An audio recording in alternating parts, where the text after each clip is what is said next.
There's fire and there's earth, and there's heart Because does you're nothing. really... Because I was really Aztecian and I was taking your heart for a sacrifice. Fair enough. Okay, so let's begin. Let's do a recap of last session. You guys are in Avernus, and you're looking for the Bleeding Citadel.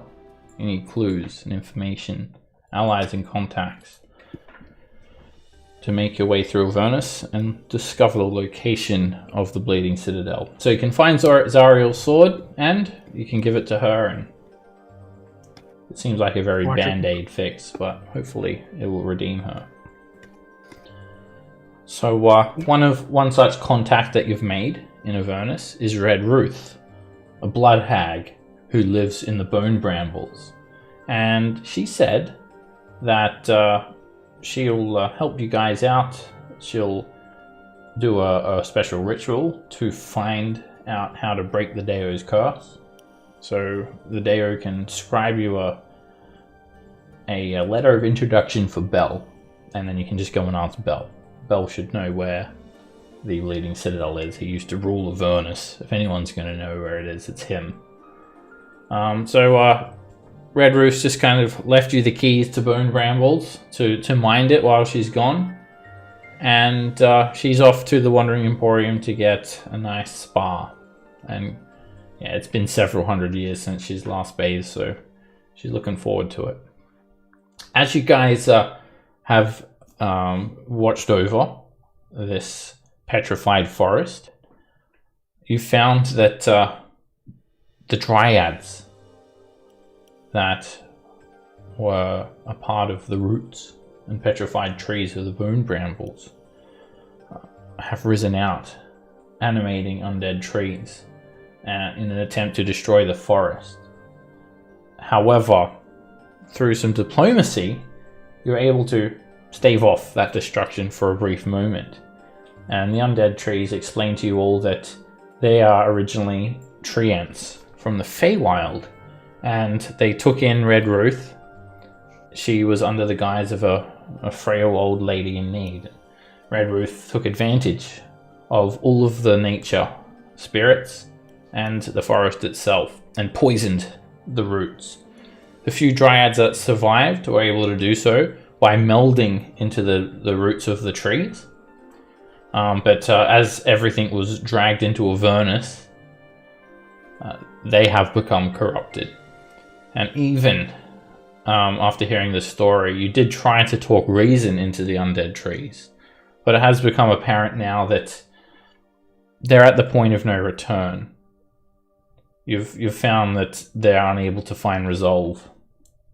And they will continue to consume this forest, ripping the roots up and making their way all the way to Red Ruth's hovel to destroy it. You guys did try to convince the trees. You made a logical argument that you can save Mooncolor and Mooncolor can restore the forest. But the thing is with Avernus, it corrupts one's soul, even the souls of these poor dryads and tree ants. So they will continue their destruction. There's still a chance that you guys can simply walk away. I'm going to say one of the trees immediately marches off into the Bone Brambles and starts its trail of destruction. And those who are not here are going to chase after it. Bargle, Alandir, and Nico. They chase after the undead tree and they'll take care of that. At least to try and slow it down or stop it. That leaves the four of you. Plus Bims and Lulu, who have just come and flown down now. They're about 30 feet in the air. They were on Overwatch and they've rushed to tell you guys of the impending destruction, obviously. The trees conferred to you all first before Lulu and Bims realized what was happening. So they're here now anyway, and it'll be up to you guys. One of the Dryad spirits will also vanish. So there's just a single undead tree and two Dryad spirits to contend with. The undead tree just shakes its branches It's too late now. We cannot allow Red Roof to have our sanctuary. And they're just going to start destroying the place. So what do you guys do? So this isn't all the trees. Like this isn't all the life in the forest, right? It's like it's just like a handful. There's literally only the two that you saw. There was the one that was speaking to you and another one that didn't speak. And they are accompanied by this one tree is accompanied by the dryad spirits. The other ones, you're not even sure if they're sentient. They look and behave just like all the other trees, apart from being able to speak. They are just, one of them's now, the one that's being chased after is marching its way through the bone brambles, taking its massive branches and just smashing all of these petrified trunks, and they are just breaking apart, as brittle as they are. And you can see a line of destruction leading towards the center of the bone brambles. Okay, heave to, guys. Let's get him. Alright, so you guys want to fight the undead tree? Well, We got to get our introduction letter. yeah, I'm going to go ahead and sort of like. I know that doing this will start initiative, but I'm actually going to go ahead and use my channel divinity to strike fear into them, so that hopefully they can see reason. Alright, so when you hold up your holy symbol, the undead tree dismisses it and simply tries to dismiss you with a branch. We'll roll initiative. Yep. The dryad spirits, they're just kind of hovering in the air. They are very much like some sort of specter or ghost. You can see straight through them, and they start to move very quickly, hovering towards you. They start to shriek as well, like a banshee. Alright, Raven. Alright.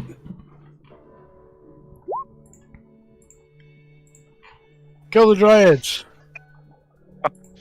Alright. Wow. You're Wow. summoning Greater Demon. Okay. You are... What are you summoning? Balgora? Baldur, I guess. Okay, you summon a Bulgora. And you can ask it its name after the first turn. Say my name, say my name. On its turn, it'll tell you its name. It's just a glyph that appears on the ground, and I take it you don't have the vial of blood. Where are you summoning it? Right over here. Okay. Until you maintain control of it, I'll look after it on the... Yep. In combat. And then if you take over, you can have fine control of it. Alright, so this like bubbling pool of orange and blue ichor starts to flood the small cliff face, or the small cliff face, and the roots of all the trees, and almost crawling up out of the ground, one arm at a time, and lifting itself up, jumping onto the ledge, is a Balgora, and it will roll initiative. And it just lets out a roar. Do you speak Abyssal? I do. Okay. Alright, it yells out to you, Raven. You have summoned me, I must destroy. Okay. It rolls initiative. It's going on initiative count 3. Solid. Alrighty. Hey guys, that's mine. Try not to touch it. Okay. And find my mouse here. Oh, it's at the top of it there. Alright. There Sounds we go. cool. Alright. Started off with the greater invisibility. Who are you doing that on? Myself. Alright. You vanish from sight. Still leaving traces of your presence with the noise that you make and any tracks and whatnot. And don't really have much for a bonus action. Callan. Okay.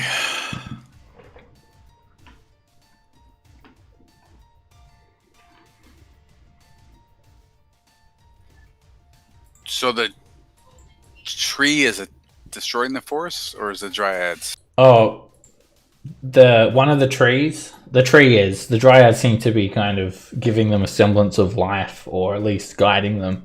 But yeah, this tree has now turned its attention on you guys. The other one that's gone into the forest, you trust that Baldur, Allender, and Nico will take care of. I will cast a guiding bolt on it. That hits.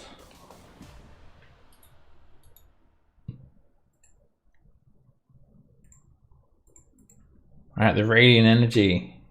Are you out of first level slots? Oh, let me do it again. I'll do it at second level. Alright, roll another D. Well, I think it's like, what, 2d6 for second level? Well, it's the extra d6, I think. So if we be 5d6. Alright, roll another d6. You don't need to roll an attack roll again. Actually, never 5. Okay.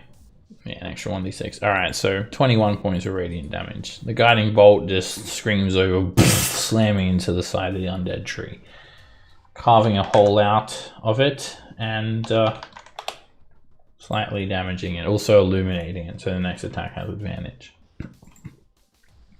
Alright, these dryad spirits hover forward. This one flies straight up to you, Zygon, and it lets out a demented scream.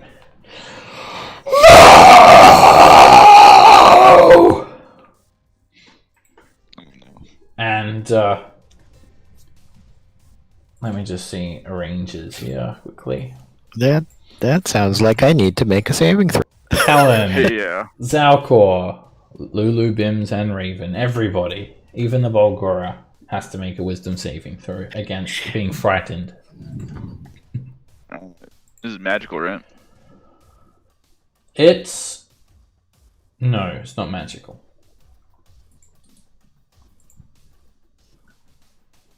Alright, this is for Balgora. You can make yours for Bims as well, Raven, and I'll do Lulu's. Good thing Baldur gets a bonus Yeah. back on. Bugger gets plus. Let me Pim's character sheet here. Alright, Raven, you become frightened. And while you're frightened, you can repeat the saving throw at the end of your turn with disadvantage if you can see the dryad spirit. Okay. I can't go any closer to them, right? Yeah. Can't get any closer. Disadvantage on attack rolls and ability checks. That happens to you as well. Actually, yes, that can happen to you as well, Zalcor, despite your invisibility. You become frightened. Same thing.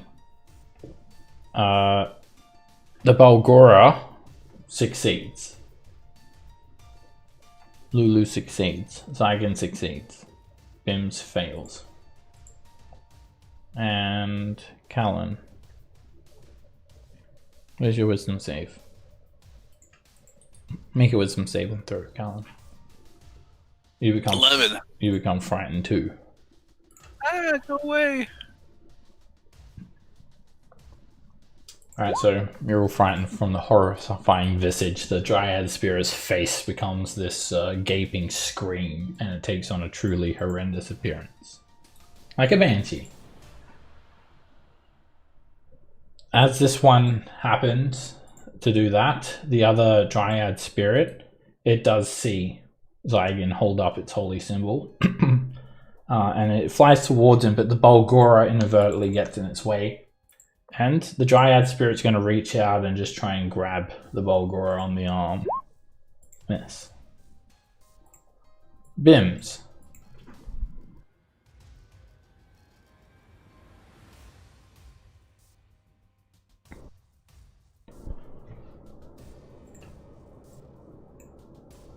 Okay. He flies up and away just 30 feet still. Yeah, pretty much, and 30 feet up. And hey, Raven, let's go over here this way, like way over there. Okay. Lulu shakes her head. You don't scare me! What we wanted to do was help you, and you guys just don't listen! I don't have much sparkles left, but I have enough to teach you a lesson! And she's going to, fly above Zygon. And she's going to do a trumpet of sparkles. 60-foot cone. And all the magical rainbow energy just washes straight over the one in front of Zygon.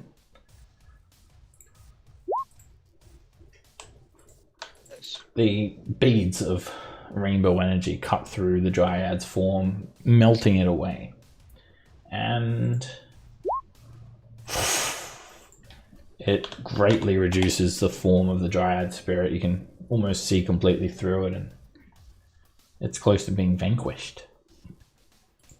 Alright, the Baldur says, "Oh, my name! My name is Barbacoa!" Oh my god, that's delicious. Alright, as it says its true name, or at least its knowledge of its name,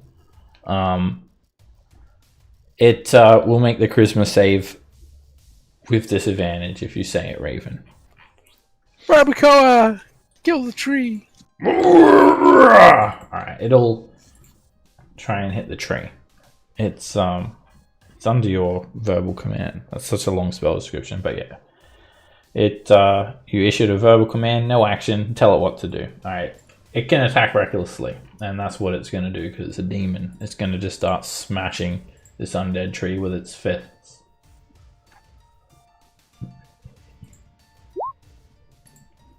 And it just starts grabbing bits of the undead tree. It rips off some roots. It punches a hole straight through its brittle bark. And then it has a bite attack as well. And why is its bite? Alright, I need to fill in its bite attack. 2d6 plus 4 piercing. It's missing its bite attack. This Baldur is still putting its false teeth in. He likes to play vampire and put fangs in. It's missing from the character sheet. Alright, this It's also, a masquerade. it's also I'm a reckless. Ravnos. It bites onto the roots and just rips off a big chunk of the roots as well. And the undead tree is looking partially destroyed. And then it makes a charisma save at disadvantage. 9. It's completely under your control now, Raven. I'll end its turn. Sweet. You can have control of it.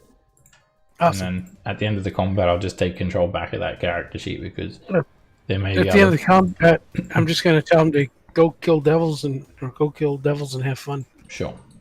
Leave us alone. All right, the undead tree. It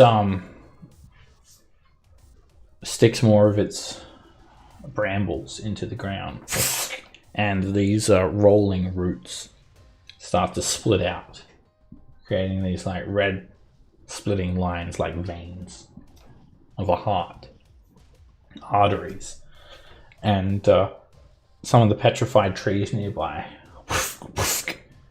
they uproot. And it can animate 1 or 2. I think it's going to choose 2, surprisingly. And it's going to animate 2 more of its kin. And they will go on the same initiative count.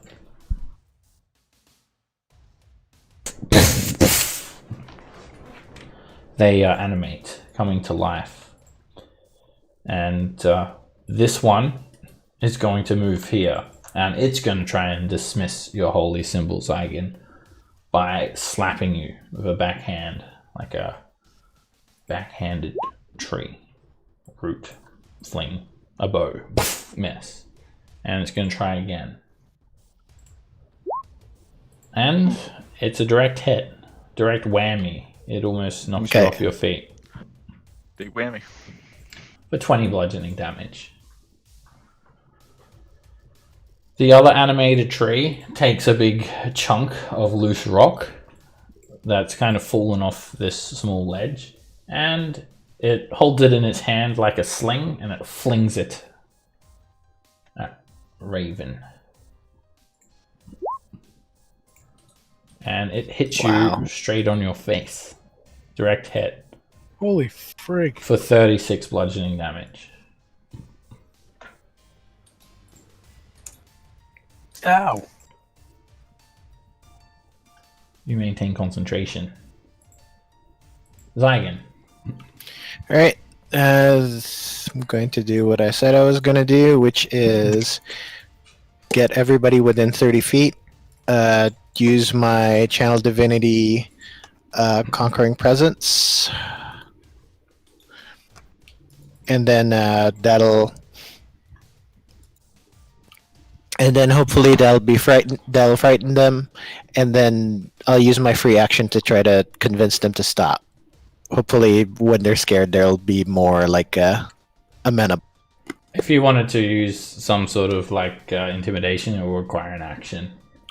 Ah, okay. But Okay. yeah, the frightened will still affect them if they fail the save, which this one does. All right, they are more turned. Oh wait, does that turn them, or it just frightens them? They're just frightened. Okay. That includes the banshees, or are they immune? It does not affect the dryad spirits in any way. Okay. You try to speak a voice of reason to the tree, but it doesn't respond in any way. Okay. Okay, then that's my turn. Raven. All right. I don't like being here, so I think I'm going to move away.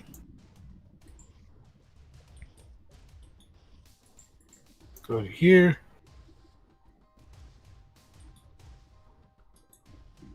And done. Do you take an action? Oh, that's right. I guess next, right? Then yeah, I'm going to shoot the big tree. Alright, you are kind of Can turning I away can do it. from the Is that tree. right? Yeah, you can do a cantrip. And Yeah. you are at disadvantage because that dryad spirit's just in your mind, but you still hit. Oh, sweet. And the beam, you're barely looking, you do see it kind of clip a portion of the tree. The second beam goes awry. Yes. Alrighty, yeah. You can repeat the saving throw at the end of your turn for the frighten. And wisdom, don't fail me now. Disadvantage as well, because you're in line of sight of the dryad. Yep. And Fair. you just can't break this overwhelming sensation to shun the dryad spirits, causing you to shake. I'm far away from the tree, so I let a little tear of joy trickle down my leg. It's alcohol.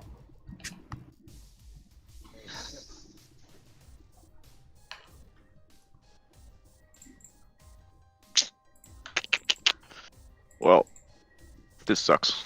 Wasn't it planning on being frightened?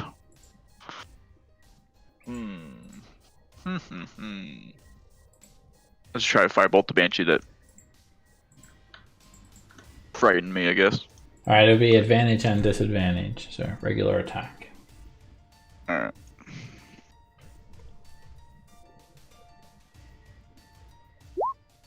It hits. 17. Nice.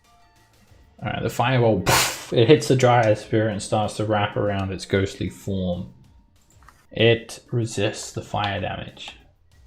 But it's looking like it's closer to disappearing and being vanquished. We were there. 25 feet. And then make a wisdom save for the end of my turn. Yeah, at disadvantage. 6. Nope. Still frightened. Ugh. Callan, you too are trembling from seeing this dryad spirit's horrid face. Time Warrior, save me. Okay. I'll cast the coins around me. Alright, keep in mind, Zalcor, if you do go into that Spirit Guardians, you will not be exempt from the damage. because he can't see you to exclude you.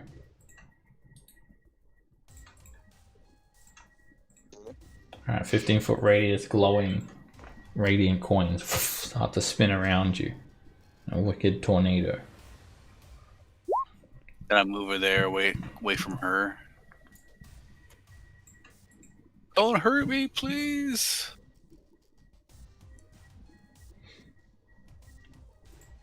Make a wisdom save at the end of your turn. Disadvantage, because Nice, you're in right. line of sight of the dryad.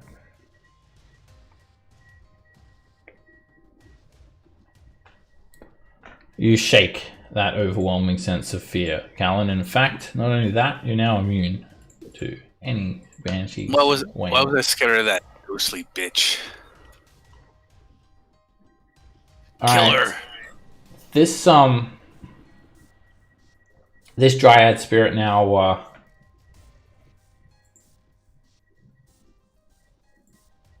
hovers forward a little bit more, and just going to check ranges. It's going to provoke from you, Zyken. It's going to Okay. come over here. Yeah. Oh. Yet, give me a sec. That hits. Alright, you glance it with the warhammer. And then when it gets there, it's still tangible. And it lets out an even louder scream. This one is a mournful wail. And it'll affect... Oh, it's going to move a little bit more. It's going to make sure it can get everyone in it if possible. It'll affect Callan, Raven, Zalcor, Zygon, Lulu, but not Bims, and the Balgora. Everybody make a Constitution saving throw. Oh yeah. This, oh my god. This wail, it chills you to the bone. It makes you absolutely petrified. You're going to take on a pallid complexion, and that would be if you failed it, which no one does. Balgora needs to make it. I'm going to make one for Lulu. You can make one for the Balgora. You should have control of the sheet now, Ed. Okay, yep, there we go. Okay, everyone succeeds. And those of you that succeed, which is everyone, take 14 psychic damage.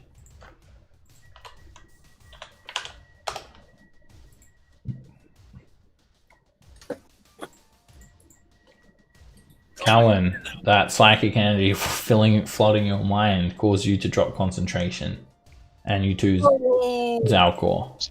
Shitty rolls today. Alright, just need to check one thing. Okay. The horror. Alright, it lets out this horrifying wail, and even if you resist it, it's still the scream. It hurts. Hurts your mind. This spirit is going to move here. Barbacoa can take an opportunity attack because it's going to do the same thing. It's going to let out a wail.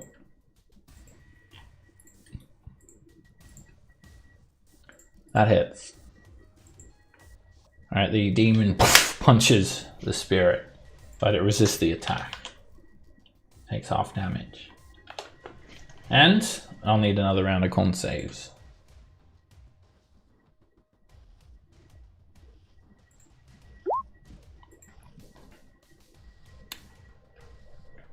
Callan, you collapse. You are reduced to 0 hit points. Can I flip a coin? Yeah, you can use luck. If you got luck, you can use it. Zalcor, you succeed. Raven. Oh, right. You drop to 0 hit points. And you fall on the ground dying. Awesome. You also lose control of the demon. Haha. Callan, you're on the ground dying. I lose control of my bowels. Zygon, you succeed. Yeah, Barbacoa actually fails, so he vanishes if he's reduced to 0 hit points. Conveniently. And He Lulu. wasn't at 0 hit points. He failed, right? He made the con save 8. Oh, okay. If you How many fail, points then does- you drop to 0 hit points. Oh. You drop to 0. Okay. Oh, Alright, all Lulu also falls. She falls and she hits the ground. Hard. She drops 30 feet. Party wipe. Bims.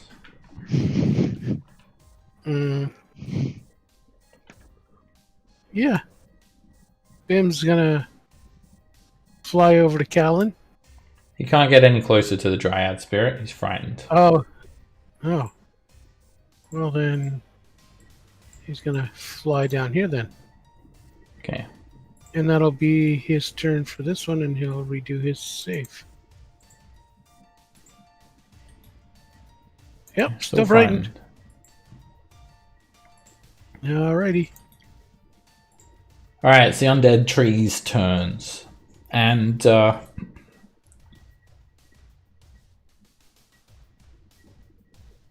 this one's going to throw a rock at Zygon. Just flings it at him. It misses. The other two are going to shamble forward, lifting their mighty roots up from the ground and planting them back on the surface of the ground. Yeah. Well, the other one can, but yeah. The other one doesn't move. Yeah. Alright, this one is going to try and flick a branch at you, Zygon. It misses. It's going to try again, slamming down one of these massive branches. Yeah, that hit. It brings it down you, and you take 15 bludgeoning damage. And the animated tree attacks at disadvantage. He's going to just swing his massive branches at you. He takes a wild swing over your head and misses. And luckily, as it's being shunned from your holy symbol, that too misses. Alright, the Hidden Lord, he just explodes now. I'm not wasting my opportunity for this stupid forest. I hope it all burns, and you can burn those trees as well. And Zygon, your form just changes and explodes into basically a human-sized pit fiend. And it lets off its frightful aura. So any creature that starts within 20 feet of you has to make a wisdom save or become frightened from you. Every turn. Whoa. Other than that, Zygon, you've got control of yourself. He hasn't possessed you this time. Okay. Only you're immune to fire. It's just like a superimposed image over the top of you. And yeah, the Hidden Lord just says, burn them! Right. So I'm going to go ahead. I'm going to go ahead and grab Lulu. When you stand there, this tree is going to attack. It's going to swing a branch at you. And it misses. Okay. Does grabbing Lulu take an action or? Grappling is an action, yeah. Oh, okay. Shoot, I can't fireball and have Lulu there. Yes, you can. Well, yes, I can. We but don't need the Holy Fant. Yeah, let's see. It's only one failed death save. It's fine. Alright. Sorry, This tree Lulu. will attack at disadvantage. Yep. It swings one of its massive branches and misses you. Yep. Okay. Then I'm going to go ahead and fireball, probably like right in the middle where Lulu is. Okay, well, here's a template. You can move it around and get that sweet spot. A little to the left. A little to the right. And that you have A control of little template. up. Oh. You can do it there if you want. Straight on Raven. Jesus. Poor Lulu. About to get burned. No. The other one. Yeah, I guess. The other one. See. It's the source. Yes. Yeah, there you go.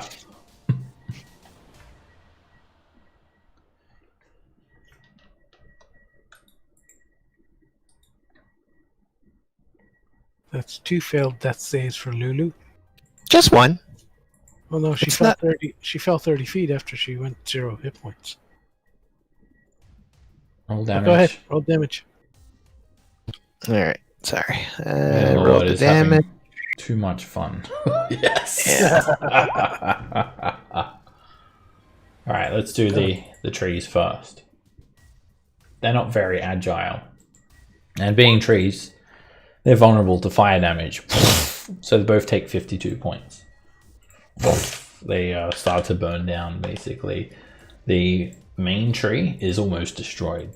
The other one takes significant damage. The dryad spirits, they will make dex saves. They both fail.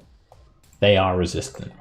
The fire doesn't fully destroy them, but this one, it's vanquished. It vanishes. It's dissolved, becoming no more.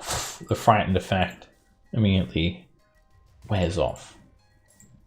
And as the smoke clears, you see one scorched Holyphant, which is basically a smoldering pile of ash at this stage. Oops. All right. I guess that's my. Do I have a bonus action? Nope. All right. That's my turn. Raven, make a death saving throw. Come on, 20. You're unconscious, but you don't feel so scared now, being unconscious. Yeah. Where the hell the death saves go? There they are. That is a success. Alrighty. Zalcor. 5 feet here. And I'm gonna polymorph myself Okay. into T-Rex. yes. Alright, I'll give you a character sheet for T-Rex. Should have Alright. chose a snake. It's a 15-foot tall reptilian-looking creature with razor-sharp teeth and tiny little arms. Oh, And I do have a question though. yeah. Since I used all my movement to get there, does that mean I had 0 movement? Yes. No. Or would I get He's 25 not more? asking you, Ed. He's asking me. If he was asking you, he would have said, Ed, Yeah, I'm can saying you yes. Get him. Get him. Get tell him. me something?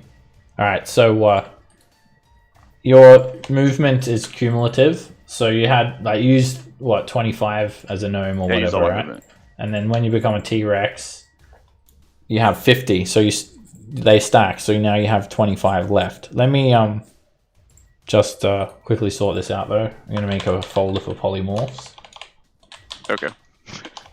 And then you have control of the character sheet already. And I do need to just give you vision and then put the T-Rex in the initiative order. And then you should be good to go. Oh, too bad Raven wasn't awake. He'd like swoon to see a dinosaur. Alright, and just 2 more seconds. Alright, when you expand, you raise up into this space, and the Banshee is basically incorporeal, so you just can freely be in each other's spaces. Okay, you're a I'm gonna T-Rex. move closer to the undead tree.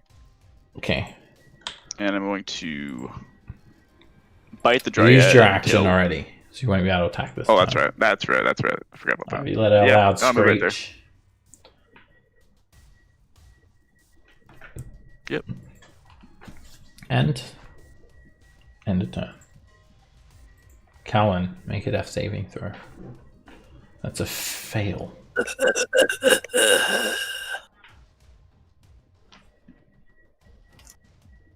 This dryad spirit is going to reach out to the T-Rex. It kind of hovers up and it just holds out its hands. Its fingers are these withering trails, these tendrils of this ghostly energy. They try to pierce the T-Rex, and they completely miss. The T-Rex's tiny little arm just kind of slaps the corrupting touch away. It's the first time T-Rex's arms did anything. Nice. Alright, Bims is not frightened anymore, and I'm guessing he's probably going to want to try and stabilize you or something, Raven, or if you got a potion handy. He will try to protect you, he's your familiar. Yep. He's gonna go and let me see if I have a potion on my sheet.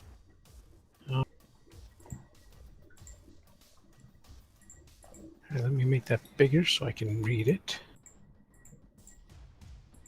Oh, I got... yes, I do have a potion. Potion of Greater Healing. And he is going to, if he can, pour it into me. Yeah, he can do that. He's your loyal familiar. He'll go All right, he'll know exactly where Erase it that is. off here. You can pop that and you can chug it. You'll heal 44 plus 4. Alrighty. 44. When you wake up, Bims just gives you a hug as well. Oh, thanks, buddy. You're alive, And then master. And I look at the dryad and say, oh, crap. Still alive. He killed Lulu. Points at Zygon. Yeah. Okay. It's the That's tree's turns. I'm surprised no one went for the vehicles, actually. Me too, but no. T-Rex to deal with. The tree got a save at the end of its turn, right, Zygon? Huh? Yes. Alright, I'm just going to make that now. I forgot to do it last turn. Alright, it's still frightened. Alright, it's not getting anywhere near you. It's not getting anywhere near the T-Rex. Actually, I guess it can get near the T-Rex. So that's what it'll do. Right, this one is going to come over here. And it's going to swing at the T-Rex. It will be at disadvantage. It's frightened. And it misses. Another massive branch swings towards you. Oh yeah. Direct hit. Slams into the T-Rex's side for 14 bludgeoning damage. I think T-Rex has got a pretty good con save. You maintain concentration. Barely. This tree makes a wisdom save because of the aura coming off the Hidden Lord. And it becomes frightened too. And it just looks over at this tree, and then the tree points at the demon grinder. So the tree just tries to destroy that instead. Trying to disable any means of escape. Infernal vehicles that they absolutely abhor. And it's going to be attacking at disadvantage.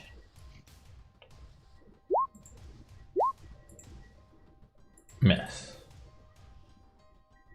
You'd be surprised how smart these trees are, actually. They're definitely smarter than Raven. Not that that's saying much. Yeah, really. Come on. Alright, it starts wailing on the demon grinder, but it's not doing anything. It's just trying to destroy them. And then the one that you're engaged with, Mr. T-Rex, it's going to lurch forward and try and slam its entire body into you. It hits. For 16 points of bludgeoning damage. And again, it lurches forward, slamming its entire form into you for another 12 bludgeoning damage. Gotta fail one of these. You maintain concentration. And that's it. Zygon, the Hidden Lord, just chuckles. You know what, Zygon? I knew you had it in you! I guess we'll be needing to find another way to release me from my prison. Yeah. I'm going to go ahead and pour some lay on hands on Lulu, or is he dead? Or is she dead? Lay on hands in action, so... Yeah. Alright. It is an action. Yeah. Okay. You lean down, and you do lay on hands on Lulu. For, like, 30. It doesn't work. There's nothing to channel the power in, and the Hidden Lord just chuckles. Oh well. Plenty more Holyphants in the seas, I can. What a dick. He is kind of a dick. I mean, in the pit fiends, what do you expect? He's wanted Lulu to die for since the first day he met her. Alright, Raven, you Didn't can. like that. I'm gonna stand and get there, and then I'm gonna shoot the big tree guy. Alright, the main one. The one that has its roots Yeah, spread out to the undead animate one. the others. The others, Yeah, are, him. they basically look like puppets under its control. Miss. Try again. Hit. The beam smashes through more branches, chipping off this brittle bark. T-Rex. Now I'm biting the banshee and tailing the big guy. Okay. Just hit that. Hit. Bite on banshee. Okay. Well, that was a tail, so tail on this guy, right?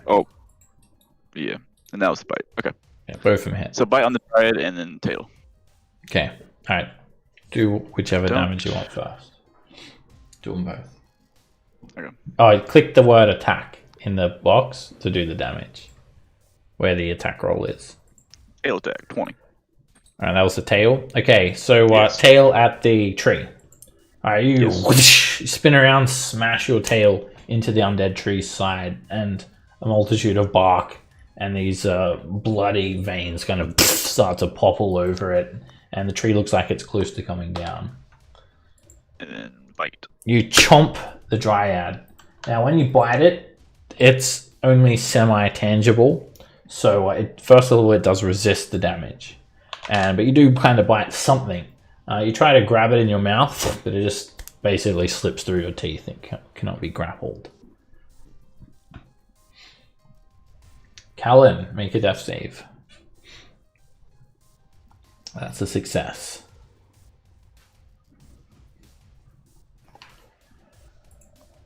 The spirit just says in Elvish, "It has been taken from us. Now no one shall have it. It is too late. Everything must be destroyed now." And it's just going to try and grab you, T-Rex. These wavy tentacles of spectral energy kind of create like a little kind of spear that just stabs into you. And you take 13 necrotic damage. I am me again. You revert back to yourself.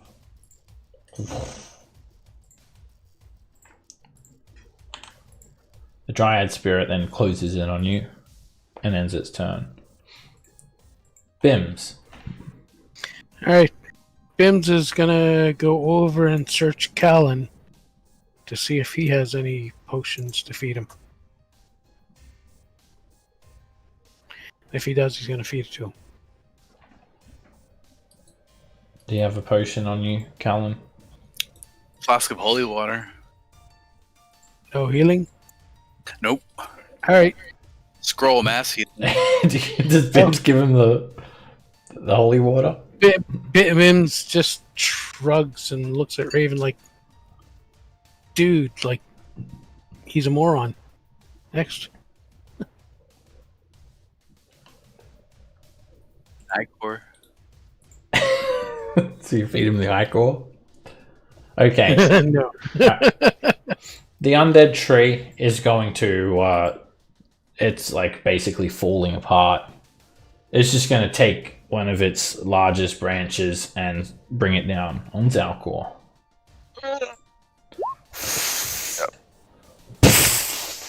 It hits for 16 bludgeoning damage. And again. Get the dryad back on. And it slams into you, almost knocking you onto the ground. You take 20 more bludgeoning damage. And the tree just kind of it lurches forward a little bit more, uprooting itself and sticking back into the ground. Zygon.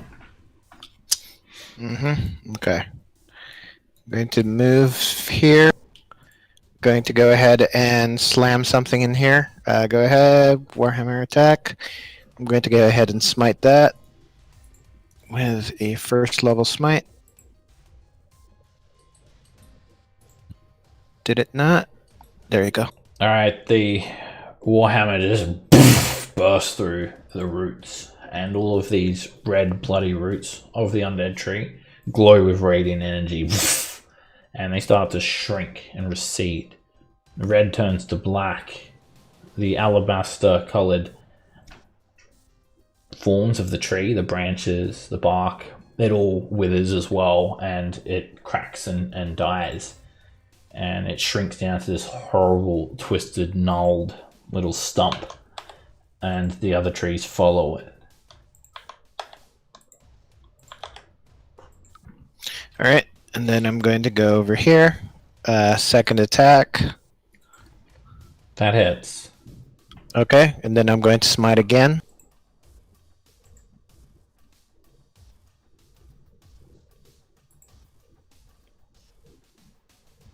.22 damage. The glowing warhammer passes through the spirit, burning through it, but not quite destroying it. Okay, that's it. Raven. All right.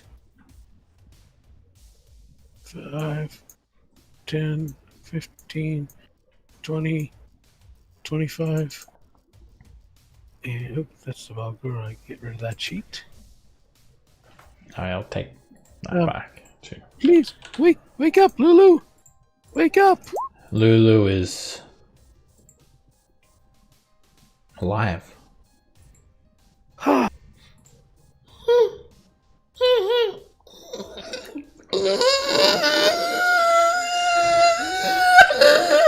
He just wakes up crying.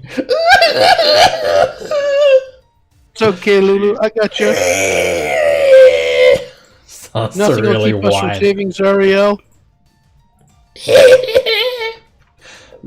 Zalcor. Yikes. Alright. The Dryad spirit is barely even there. It's more of just a disembodied wind rather than the form of a Dryad. Oof. I mean, I guess I'll just try to finish it.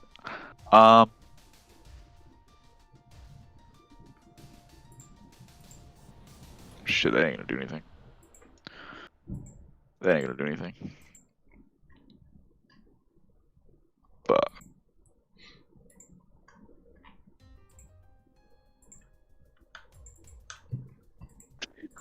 I guess all my stuff is ranged.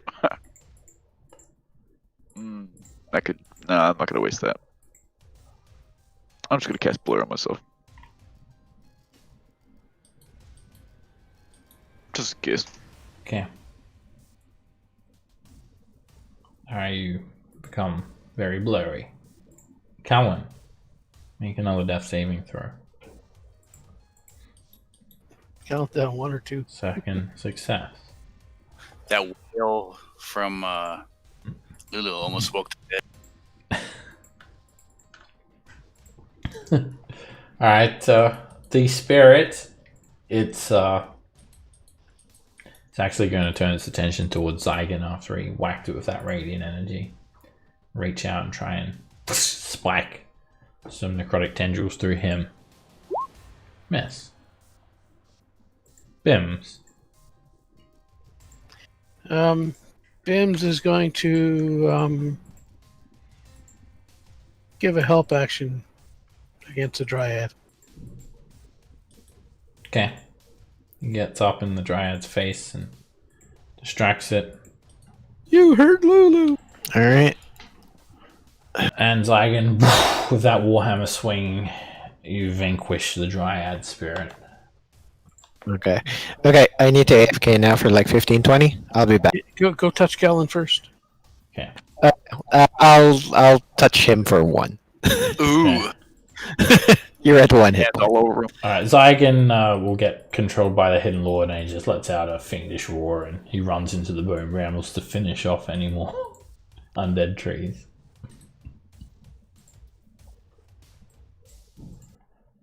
The diamonds, Raven, did you have them on your person? Think so. Did you have them on your character sheet? 300 GP of diamonds? Check there. Let's see here. Half plate, heal. Engagement ring, maybe? Good berry, alchemist fires. Oh, I guess Lulu is dead. Yeah, you need 300 gold piece worth of diamonds. Otherwise, Yeah. you shouldn't be able to cast the spell. Yeah. No one has diamonds? Callum? Got it.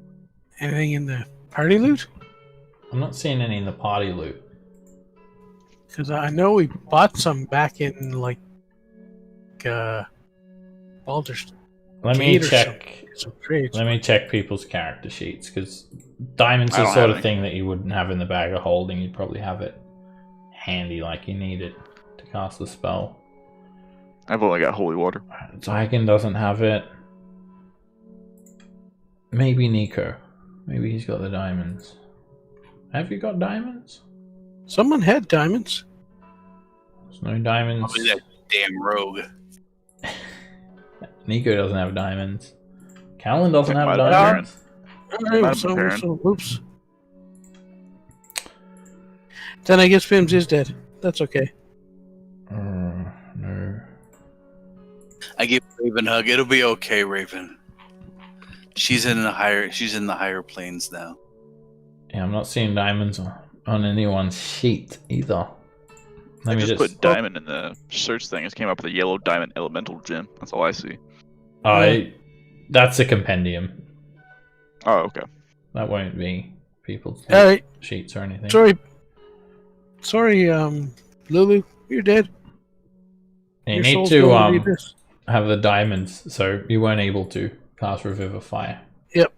Okay. Spell failed. I'm good Well, with that. looks like we need to buy something. No, she's dead now. She's a She's dead. smoldering corpse. Yep. Oh wait. Where's the priest thing at? They need 3 diamonds. Are very. Whoops. 1 sec. Oh, I accidentally unplugged my headphones. Diamonds are very rare. You would definitely not have any in starting equipment. It would be something you would have found in the adventure. Alright, no diamonds, no Lulu, I'm afraid. Alright, the other 3 are just finishing off. Or the other 4, I should say. They're just finishing off the remainder of the undead trees. Taking Leaving to Bernie. you guys out the front. Very badly injured. We don't have 1,500 gold, do we? For what? Bernie's cleric services for raised dead. Yeah, we can't raise dead in the abyss. Once you're dead here, you're gone. That's not true. Why? Then why do we have raised dead in Souls. Bernie's cleric services? I don't know, but I thought your soul went to the river thingy and you came out of one of those little... Well, if you're evil and you've made some sort of deal, then it would, but Lulu's okay. Lulu's a celestial. Alright. Her soul will return back to the outer planes. Or How much maybe are soul it's coins trapped. per? Then we'll, Soul coins, roughly, you estimate them to be about 150, 200 GP each. So I need to use at least, what, 15 of them? Bernie doesn't Sure. take soul coins anyway. So Anyway, get back Take 7 soul coins. Well, we points. can sell them to that one dude. Yeah, you could sell soul coins as well. You could sell the demon grinder for quite a bit. Raven, Zalcor, you guys get 7 hit points back each. I did a mass healing. cool. Alright, well, if we can get back to the Emporium there, I can talk to Buddy. I have a secret with him, and I can make him fix her. So I could go. You're on the map. gonna take Mahadi's rod. Yep.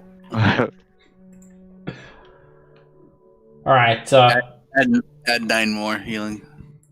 All right. As you guys look around, and I mean, you don't have to roleplay the loss of Lulu. I'm sure your character is very sad, though.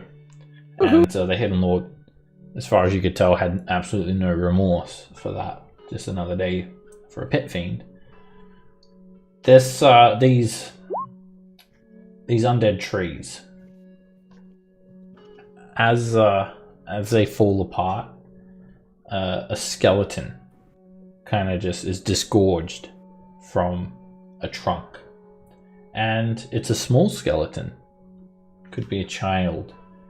It wears a witch's hat, and it clutches a gnarled branch in its hand.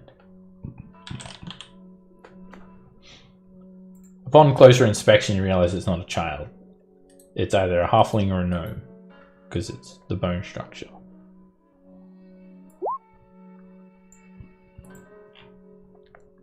Should I cast it? See if I can see what they are. You're doing it as a ritual? Yep. Okay. 10 minutes. On which? The hat or the wand? Still the wand. I was doing the wand. Okay. Alright, you do a 10-minute ritual and nothing comes by during that 10 minutes. You will probably have the rest of the party members come back telling you guys that they stopped the scourge from destroying bone brambles.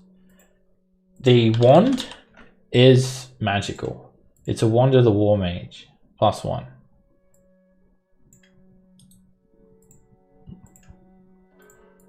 That's pretty nice.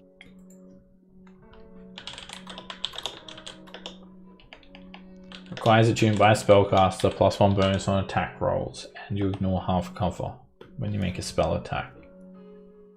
Okay. There you go, magey guy. Yeah. And then I'm going to identify casting it. I don't want to waste another 10 minutes on the hat. Are you just going to do it straight away? Yeah. Well, you are expecting to be here for at least a couple more hours, Red Ruth. Yeah. Well, how long has it been? Not that long, obviously. Like a few minutes after Red Ruth had actually left, the spirits didn't waste any time. They started ripping the forest apart. So, all right. Then I would ritually cast if I knew how much time I had left. yeah, you're expecting to be here for quite a while. Here's some artwork for the wand as well. All right, the witch's hat is actually a hat of disguise. I have no use for that.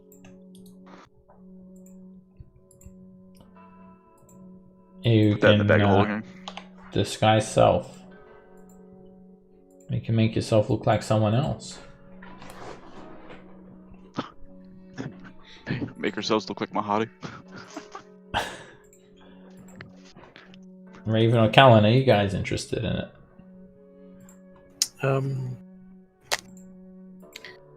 I can't. I'll take the What do you wand. mean? Oh. Anyone can No, use I the hat think- of disguise. Yeah, I have an aversion to hats. So. Alright, well, does anyone else want the wand apart from Zalcor? No, he can have it, Okay, as far as I'm concerned. bam. Does me no good. You can attune to it when you take a short rest. Which we will do now. Alright, hat of disguise. Rest If in none of you three are interested in it, then we'll just keep it until others can decide if they want it. Okay, with that said and done, everyone take a short rest at the very least. Nice. You'll be here for another hour. You can attune to that wand as well. If you drag a wand of the War Mage onto your character sheet, it should automatically give you that attack bonus. And Shall we drag it? Shall we bury Lulu? yeah, No, drag it keep from it the for now. compendium onto your sheet. Got it.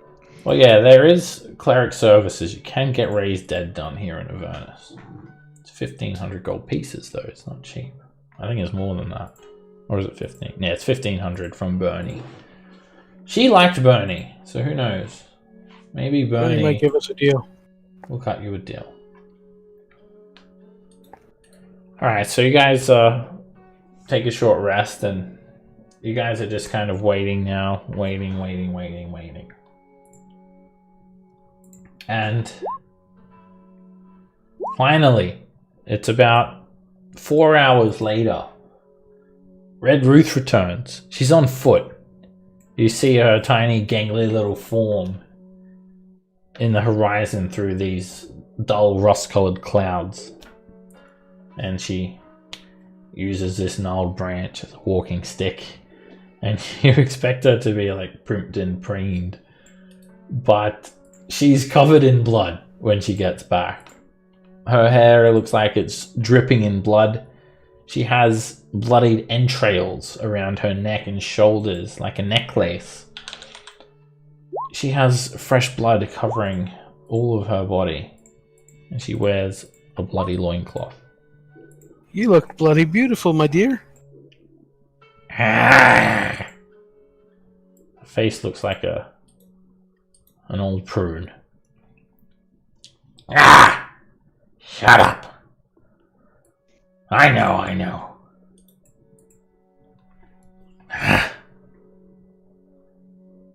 I know I'm absolutely beautiful. You don't have to tell me that. Damn, Skippy. I did at least for a while, but I've fixed it now. And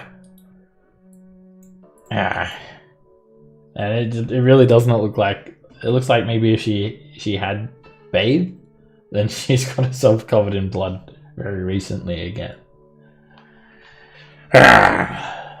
She looks around, obviously noticing there was some level of destruction to the forest. What happened? The trees tried to escape, but we taught them. Oh, those spirits! They got out of hand. I thought as much. I can't even leave my bone brambles for even a few hours without this happening. But it looks like you've taken care of it. Oh! What happened to the little Hollyphant? Did it get burned in the destruction? Yeah. Oh, how unfortunate. Shit happens.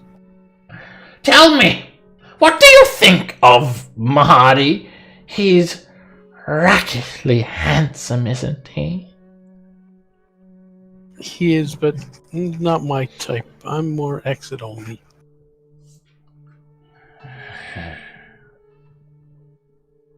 But if you like that type, hey. What do you know about him? He runs the Emporium, that's it. Would you like us to put a good word in to him about you and your blaze? Oh, no. His services were everything I expected. Oh, no. I came across a paladin on the way here, and I ripped his face off and disemboweled him. I made a bit of a mess. Why? My hovel, is it still intact? Oh, Should good. be. Come in then, my dears. Let's find out how to end the curse befallen your dear friend Ralzala. Hooray!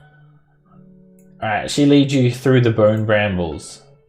And we'll just put Lulu in the glove compartment of Gorguts for now.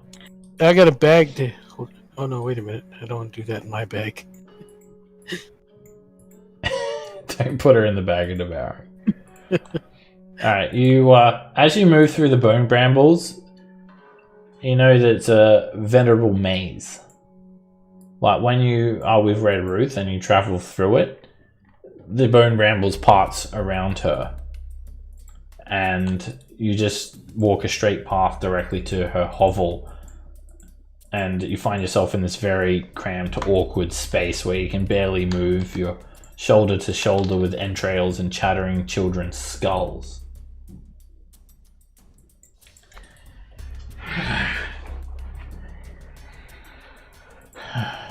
You need any potions? And perhaps you injured yourself and you're looking to relieve yourself of a soul coin or two. Can you raise steady people? Or elephants? No! Look at the wall! And she points to the wall, and you see like it looks like a bit of human flesh that's been stretched out, maybe someone's back, and there's like this bloody scar with her prices listed on it. Ah! Common or uncommon potion, 1 soul coin. Rare potion, 2 soul coins. Commune spell. For you this time it will be free. For all you have done for me. It will be a while before this forest is back to its usual self, but I'll put the remaining dryad spirits to work. Perhaps I will be looking after a new location, actually. I've had a job offer, in fact. But let's not talk about that. Shall I commune now? Yes, please.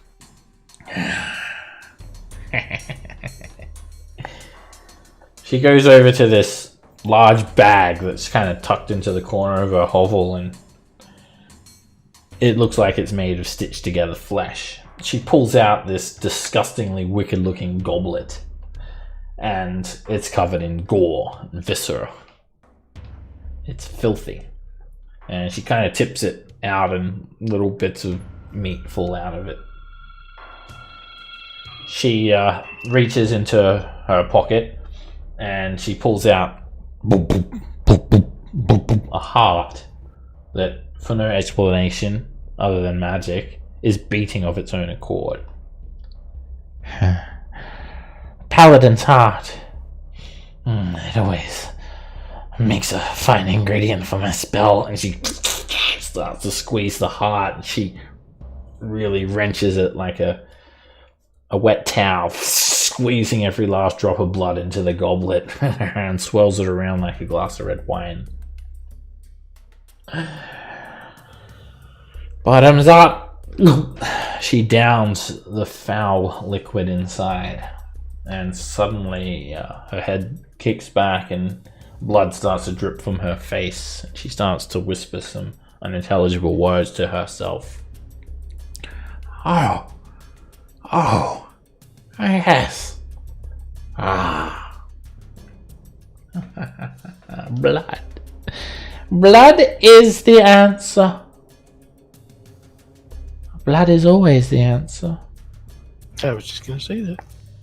You know that blood is the life of all creatures. You cannot exist without it. You should appreciate blood for all it's worth. Someday you may not have any. And that is the answer. Ralzella must drink the blood of a titan to free herself from Zariel's pact.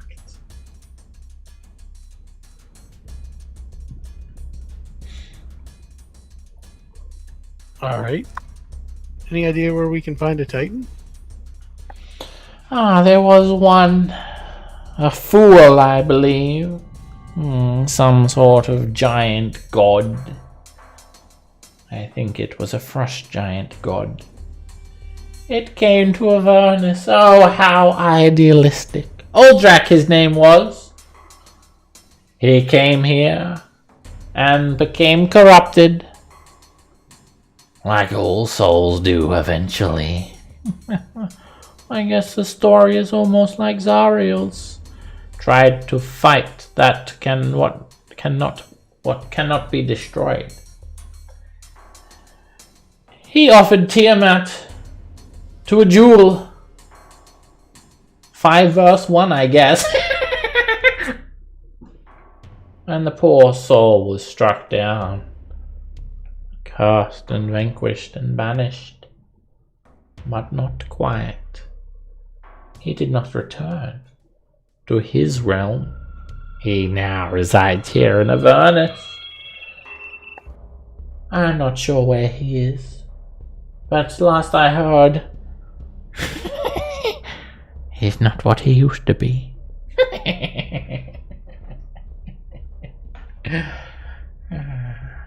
Now get out! Oh, you are injured. I suppose you want to rest.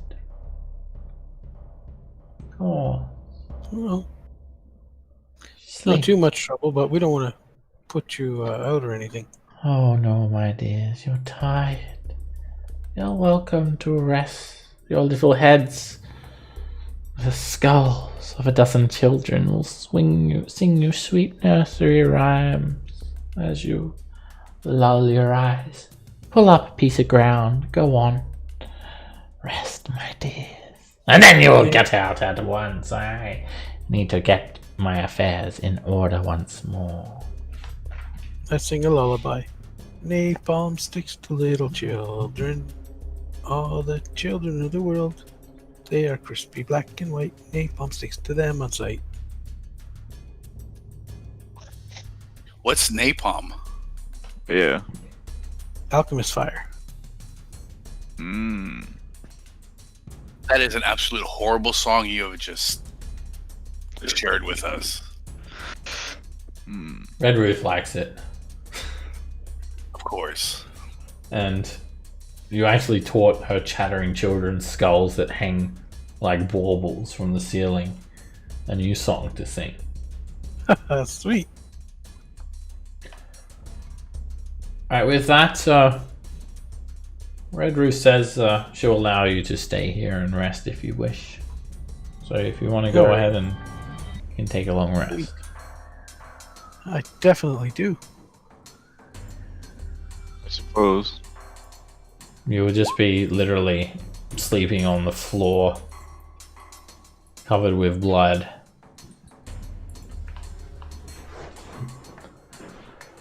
Works for me. It's somewhat comfortable. You're free from the oppressive heat of Avernus, and the supernatural malevolence, on the other hand, can take its toll. So I need the three of you to make a wisdom saving throw. Saigon, hug me tight. You're having strange, horrible dreams. It's almost as if these chattering skulls are whispering foul things to you as you sleep to corrupt your dreams. Bims needs to make a wisdom save too.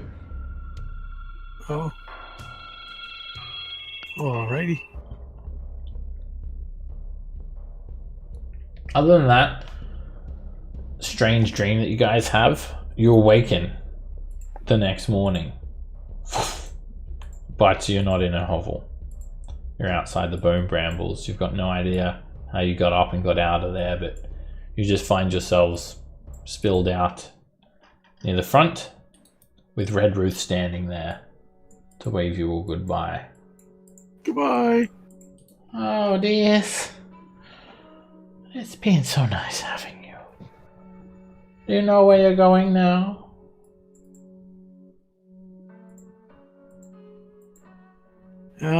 Yeah, I guess we're going back to the Wandering Emporium. Wait, why is your I don't know, thing not updating? What's that? Oh, I hit long rest, but my token's not updated. Oh, that's weird. I'll fix it up. It's weird because Okay. it was updated on the other one. You're not blue anymore as well, Raven. Oh. No longer a smurf.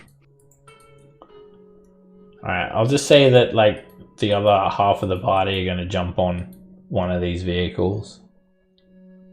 It can be the demon grinder or whatnot, and you guys can man what you wish. There you go. We gonna take the big one? Yeah. Take them all and sell the other demon grinder. Yep. We could probably get enough for a raised dead spell trade for that. Oh yeah. So gore guts. They're selling normal demon grinder. This bit boy. The new one. We might So you sell that. want them to take it? The other guys? Yeah. Yeah, they can drive it in. Okay. Alright, they'll be driving that. That'll explain like why they're not immediately with you if you go somewhere. Alright, they'll take that, and then Callan, you're driving go-karts? Yeah, I'm gonna try to drive this. Yeah, you can drive it. You'll drive it better than Alan, dear. No doubt. Oh man, the Wrecking Ball? wrecking ball, I guess. Or Yeah. Biosprayer. And that'll be you driving the Scavenger even. Oh, okay. They're driving this one. Alright. Alright, you guys see Red Ruth just with her hunchback disappear beyond the bone brambles. I'm guessing Zygon's going to be hopping on the Gorguts too. He's back. Yep, I'm back. What are we doing? Not sure. We had nightmares. Cool. Did we get a long rest? Yeah. You got a long rest and you actually need to make a wisdom save, Zygon. Okay. No +5, huh? Nope. Okay. Alright. Well, So Well, now. before we go any further, Zygon, you just learned that you need Ralzola to drink the blood of a titan to free herself from Zariel's pact. A blood of a titan. Yeah, and then there was a titan that came to Avernus that challenged Tiamat to a duel and failed, and his name is Aldrak. She's not sure what happened to him or what he's doing at the moment, but she thinks that he's not what he used to be from the rumors. So, Zygon, after what happened with the Hidden Lord and his voice still in your ear, you had a horrible nightmare in Red Ruth's Brune Brambles forest while you were sleeping, and you saw like what looked like an army of Hell Riders lined up with Zariel leading them into battle, Lulu by Zariel's side, and then you saw yourself as a pit fiend smite Hell Riders, cutting them down with this wicked looking hammer, and then bringing the hammer down on Lulu, squashing her and killing her, and that woke you up in a cold sweat. And you're not feeling the same this morning. Your alignment has shifted to lawful evil. It doesn't need to be a sudden drastic change, but you can try and roleplay that. Yeah. I woke up, you know what? I don't feel bad I fireballed Lulu. Just wake up and kick Lulu's corpse. No, but it's like, well, it was the end justifies the means, right? I mean, we wouldn't have won if I hadn't done it, so I'd stop. I'm no longer feeling guilty about it. We won because of it, right? good for you. How do Also, I you feel kick a about puppy. that, Cullen? You can kick Lulu's corpse. It's in the glove compartment. You I thought, open the glove Did it- compartment and punch it, and then close it again. did she die again? I thought Yeah. she got revived. No, Raven No, we doesn't didn't know how have- spells work, and then he didn't have any diamonds. I didn't have any diamonds. Oh, okay. Stupid me thinking, warlocky stuff might work with like divine thingy and not components. But yeah, Oh, okay. Well, yeah. Oh well. we can fix that. We can. Mm-hmm. Ah, finally, Zygon, you're starting to speak some sense for the This first place is starting to time. grow on me. Yeah, well, it's like don't have to limit myself to get what needs to be done. That's right. She was just an instrument. She helped us on our ways, but now our path is becoming more clear. We never needed her to free Elturel, Zygon, I promise you. I have the power to free the city, but I cannot do it in my confines. Find out a way to free me, and it shall be done. All right. What do you know so far, Zygon? What information have you gathered? Our next goal should be freeing me. Yeah. So, how did I find out about the Titan stuff? Is it? Red She Ruth. told us with her divination. Oh, okay. Red Ruth told us. Yeah. Yeah. I'll tell my partner about it. He wants to know what you've found out about freeing him. He doesn't really Yeah, care yeah. too much about that. What do you know how to free him so far? Wasn't that what you said about how you need the blood of a titan or something? No, that's to free the Dow, so we can free the Oh. unicorn. So we can. Yeah. He's talking That's about the getting free letter. from the shield. Oh yeah, and that requires like talking to like Bale, right? Yeah. So we'll do that. We were gonna do that at. Alright. When we get this audience with Bell, you'll tell him to free me from my shield, I trust, Zygon. And then this will be over. Quickly. Sure, as long as you continue to give me your power. Of course. We need to work together so we can all get what we want. Yes, we are partners in this. Now you can have DM inspirations, Zygon, for role-playing that Thank you. evil alignment. But I want to see how others are reacting to Zygon's shift. Callan, how are you feeling now that Zygon, like, he literally opens the glove compartment, punches Lulu's corpse, and closes it again? I look to him and say, "What has gotten into you?" No, I've just got my priorities aligned now. What are Like, your priorities? Why saving El Terrell, of course. Why did you strike her corpse? Oh, sorry. I was just feeling a little frustrated. It was like I felt I was being limited in my actions when really we need to do everything we can to save El Terrell. Not let morality stop.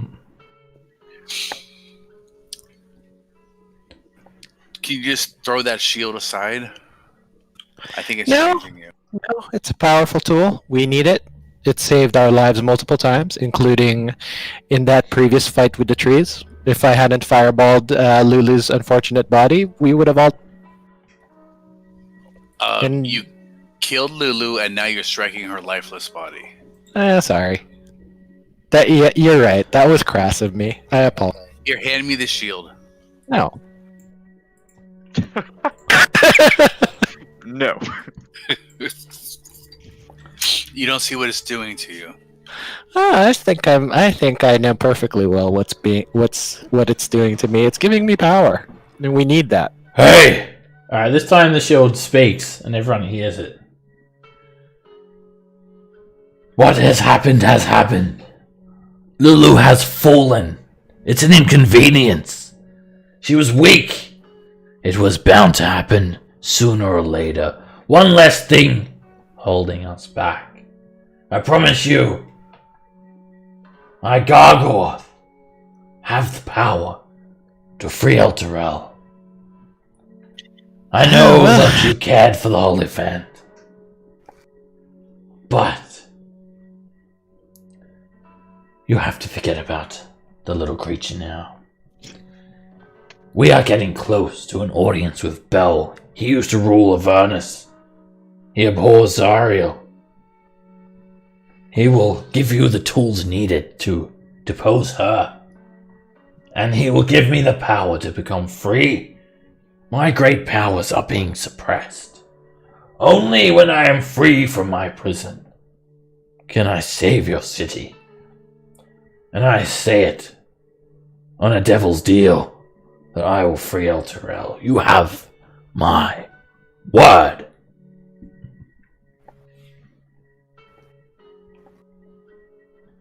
It was me that punched Lulu. What do you get out of it, fiend?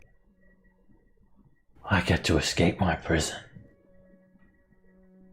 I have no intention of staying with you any longer than needed. But sometimes we must strike deals that inconvenience us for the greater cause. Let's both make compromises. Yeah. Regardless of anything else, Callan, I am still your ally. And I want nothing more than to free El Terrell. I think that shield is taking control of you, Zygon. I don't think so. We should throw it into the river Styx. No! Nah. Then what will you do with your precious El Terrell? It'll be dragged Zagor. down into the river Styx. It'll be no more. Zagor, don't you agree with me? And you, Raven, are you listening to this? I'm in a different vehicle. Yeah. You're literally like 10 feet away. You can hear each other. Oh, Yeah, we haven't left. You're the like area. parked up next to them. Yeah. I'm sorry, just like Bims was talking to me. What, Bims? You know what? Saved my life quite a few times. And I will continue to save everybody here's life. We are partners. We are allies. It's just we'll just keep on keeping on. Well, can you refrain from striking Lulu's body? Sure. All right, that was me. I admit it. I won't do it anymore. Wasn't fun anyway. It's kind of fun. It was a little. It was a good idea, and then it wasn't as fun as what I thought once I Yeah. Yeah. Yeah, it's fine. It's fine. It's fine. We're all good. And how do you feel, Zalcor? Are we all on board? All of us? You feel like that question's directed at you. holy symbol. You Cracked or anything? no, you haven't lost any of your powers, Eigen. You have to, actually commit like evil acts. That was more of that was a stepping stone, but yeah, you haven't really It's just kind of mean. revoked your god yet. There is still hope for Zygon, but when the time comes, you'll definitely know about it. It's not the sort of thing that happens overnight. Let me just keep my eye on him. We'll see. At the moment, yeah. His deity believes in redemption. He is a fallen ASMR after all. Mm-hmm. If you didn't believe in redemption, then what would you all be doing here? Because you do believe that Zariel can be redeemed. I hope. I just look at Zygon and wait to hear the thump when the fallen Aasimar strikes bottom. All right. But With for now, let's continue. yeah, you guys are feeling like you're getting quite hot with just the heat of Avernus bearing down on you, so you have to pull out and get moving. It's getting hot in here. Right, we'll take our 10-minute break now, and then I'll see you guys back soon, and we'll move on to our next destination. Maybe Alandir will be back by then too, or he'll be here too. Alright, see you guys soon.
Just me and you.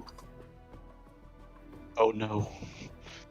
Uh-huh. No, I'm here. I'm here. Oh, right, threesome. Yeah. Oh. Just plotting evilly. I was just waiting. How you guys doing? Once again I am in hell and turned to evil. Anyway, it's a habit of yours. Now, should maybe But- stop doing that. No But- epic levels this time. I am now totally justified in taking Hexblade levels. If you want to take Hexblade, your patron could be the shield, if you like. That's what I figured. Okay. I'll give you my power, right, Zygon? Alright. Jesus. You guys take a look at your map. You're at Bone Brambles. All these locations that you see on this big map, ones you've been to. Here is the other map for your reference. You know that you need the blood of a titan now. Ralzala must drink it. The titan is named Uldrak. Uldrak. All right. So I think we should go to the Emporium and see about fixing Lulu, and maybe asking if we can. And I see Aldrak's grave there, so we can go there after. Or hey, maybe they're close by. Yeah, who knows? Yeah. You look at the gauges on the war machines. They're all above 10 hours. Well, the scavenger's on 10. Sorry, the scavenger's on 11. The demon grinder's on 10. Gorguts is on 51 hours left of fuel. So, as you guys are cruising, you've kind of split into two groups. The people who are not here are on a separate vehicle. Where do you guys want to go? And who is navigating? Who's got the map? I'm guessing navigate. it would be either Zalk or Callum navigating. I guess I'm driving? Yeah, I'm back to driving. I don't want you punching Lulu. What? What? He keeps his hands busy on the wheel. Hands Yeah, on I the wheels, Zygon. I already said I was sorry. Sorry, not sorry.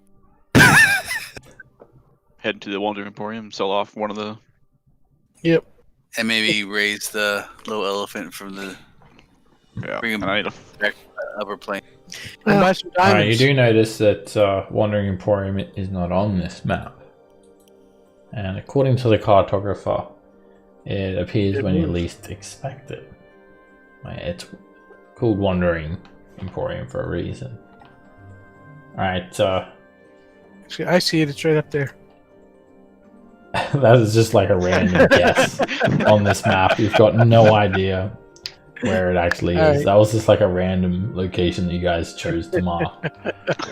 Alright, if it's whoever's navigating to try and find the Wandering Emporium, that will require 4d6. or D6. Wow. It's gonna be a long time. 5141. You guys are going to need to top up 2 vehicles. Okay. One I'll each, just right? steal it from Alandir's pocket. When you take the soul coins, Zygon, they're feeling awfully light. Yeah, I was wondering why I even was worried about it. Alright, you put 1 soul coin in each vehicle. When you slot this disc of infernal iron into the vehicles, they basically scream. No. Ah! Ah! Please don't! I don't want to. Help me! you guys hear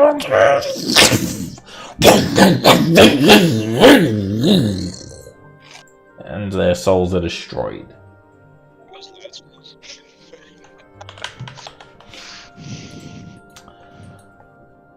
Zalcor, Yes. you need to roll me some more dice. Evil souls, or You don't I will know. roll you some more die. You can actually speak to the souls in the soul coins.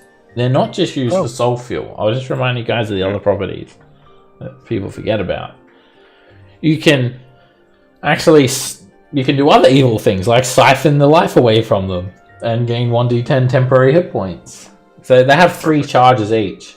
Or you can ask the soul a question, and this will use a charge of the soul coin as well. You can receive a brief telepathic response.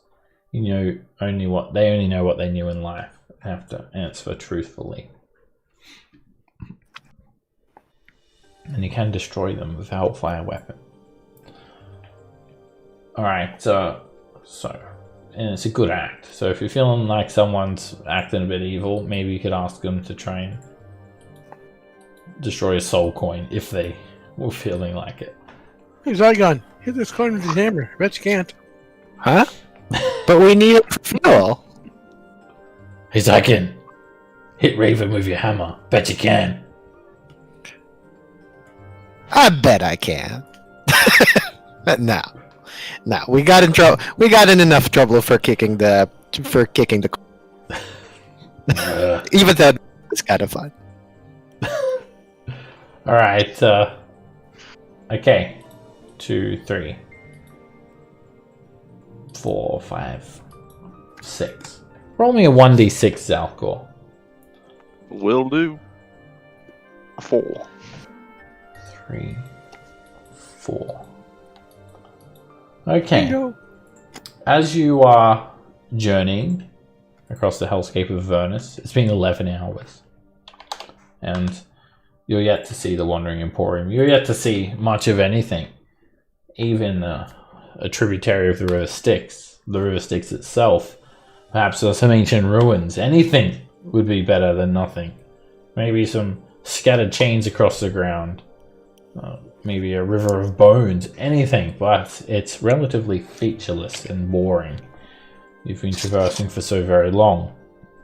Until the cartographer speaks. That causes everyone to sit up in their seats. And he says this. An ousted archduke in a volcano, eager to reclaim his stolen throne. And coming into view is a gargantuan volcano. It dominates the horizon. There are clouds of fire and ash spewing from its caldera.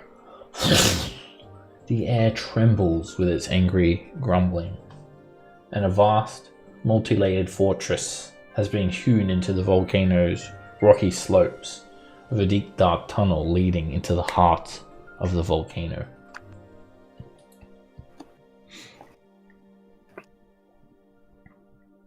Man, you're pretty sure this isn't the Wandering Emporium. Could be. 99% sure. So yeah, it's a shops in here. volcano. Fortress inside it. So Zygon, who trapped that thing in there, in the shield? Hmm? Who trapped that thing in the shield? Oh, I don't know. You're just asking. Was it Bell or was it Zariel or someone else? Does it matter? Well, yeah, because if it was Bell, taking him to see Bell might not be a good thing. If it was Zariel, and he's going to help us get Bell to help us deal with Zariel, then, we may not need that letter of introduction from the Dow lady. Your shield could just talk to him.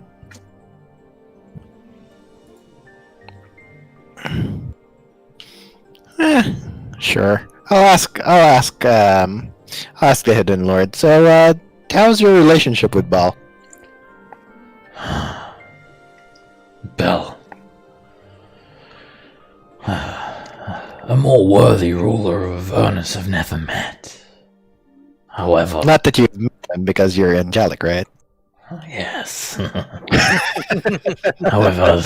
Well, there is a reason why he has been deposed. He is no longer worthy.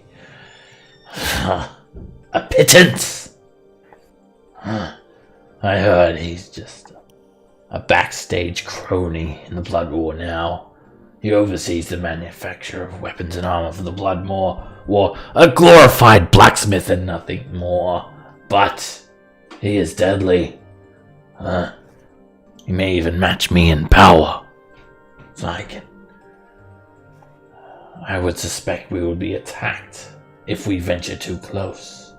May send a strike team, and he deals with high-ranking devils. We should not linger. Before they descend upon us, we should leave. So, I'm guessing no. So you think this is Bell's Forge? Might be some good weapons in there, guys. All right, let's head on in. Okay. Yeah. Did you not listen to me? What? I said we'll probably be assaulted. He'll send a strike team after us for sure. He does not welcome visitors kindly. But do as you wish. Perhaps I'll find someone even more formidable to take me to glory. Perhaps I'll even become one of the treasures of your fallen corpse. Run before Bell.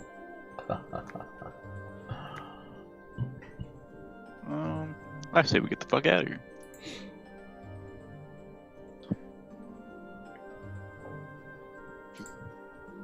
It's up to you guys. Well, I think we were brought here for a reason, and the map never lies.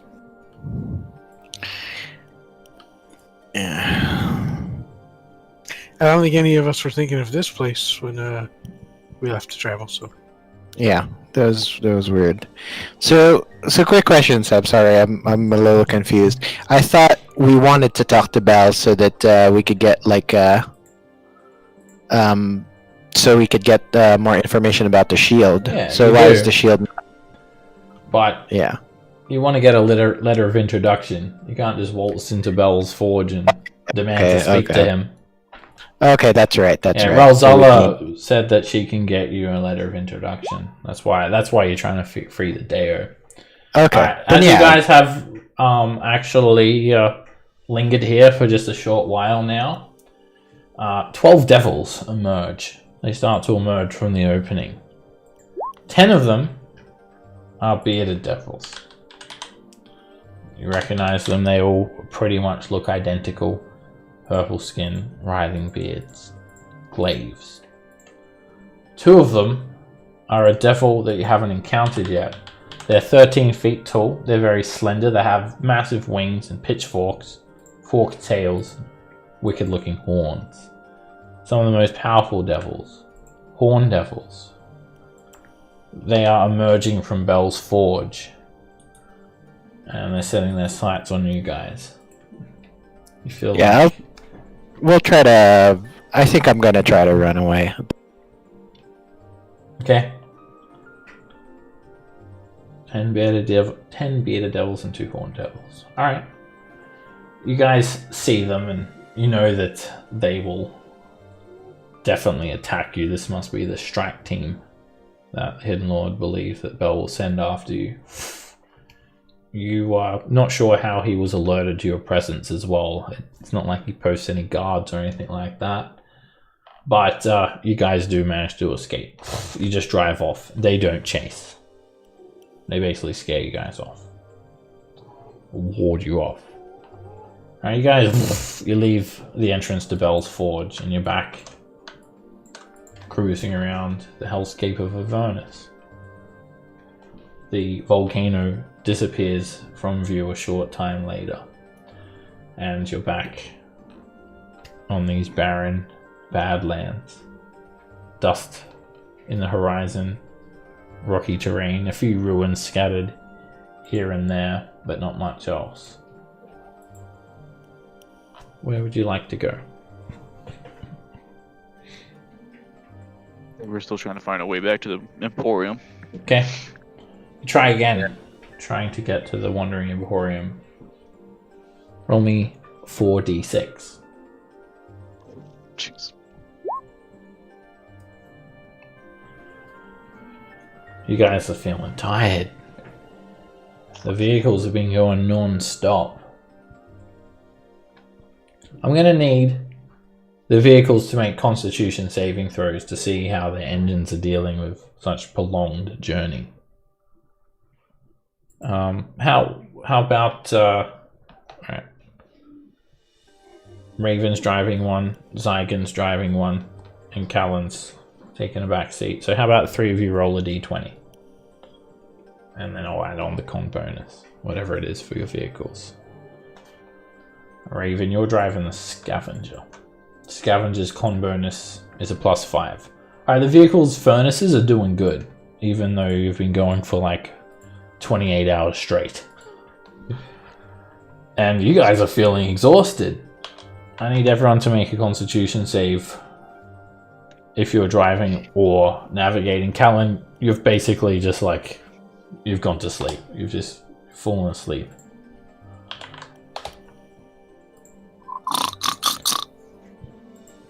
Despite the prolonged journey, everyone's dealing with the lack of sleep fine. You're actually getting used to it. You feel like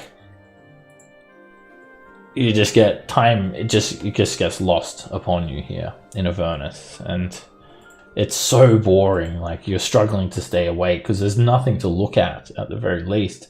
You even probably wait, like you probably wish that a demon would just rise up and attack you, but no, you just travel across these desolate, barren landscapes until finally, the cartographer says, Mahadi's Wandering Emporium has a knack for showing up when you least expect it.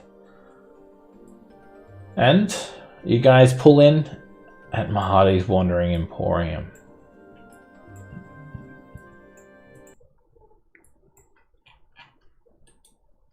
My ass is starting to hurt. Yeah, the seats are like iron as well. They ain't no comfy leather chairs. Alright. I have to fix that. Let me put your other vehicle here too. You've got the other demon grinder. Also, I'm glad you put in Final Fantasy 12 music. You recognize that? Yeah, the first session I was like, oh dude, this is badass.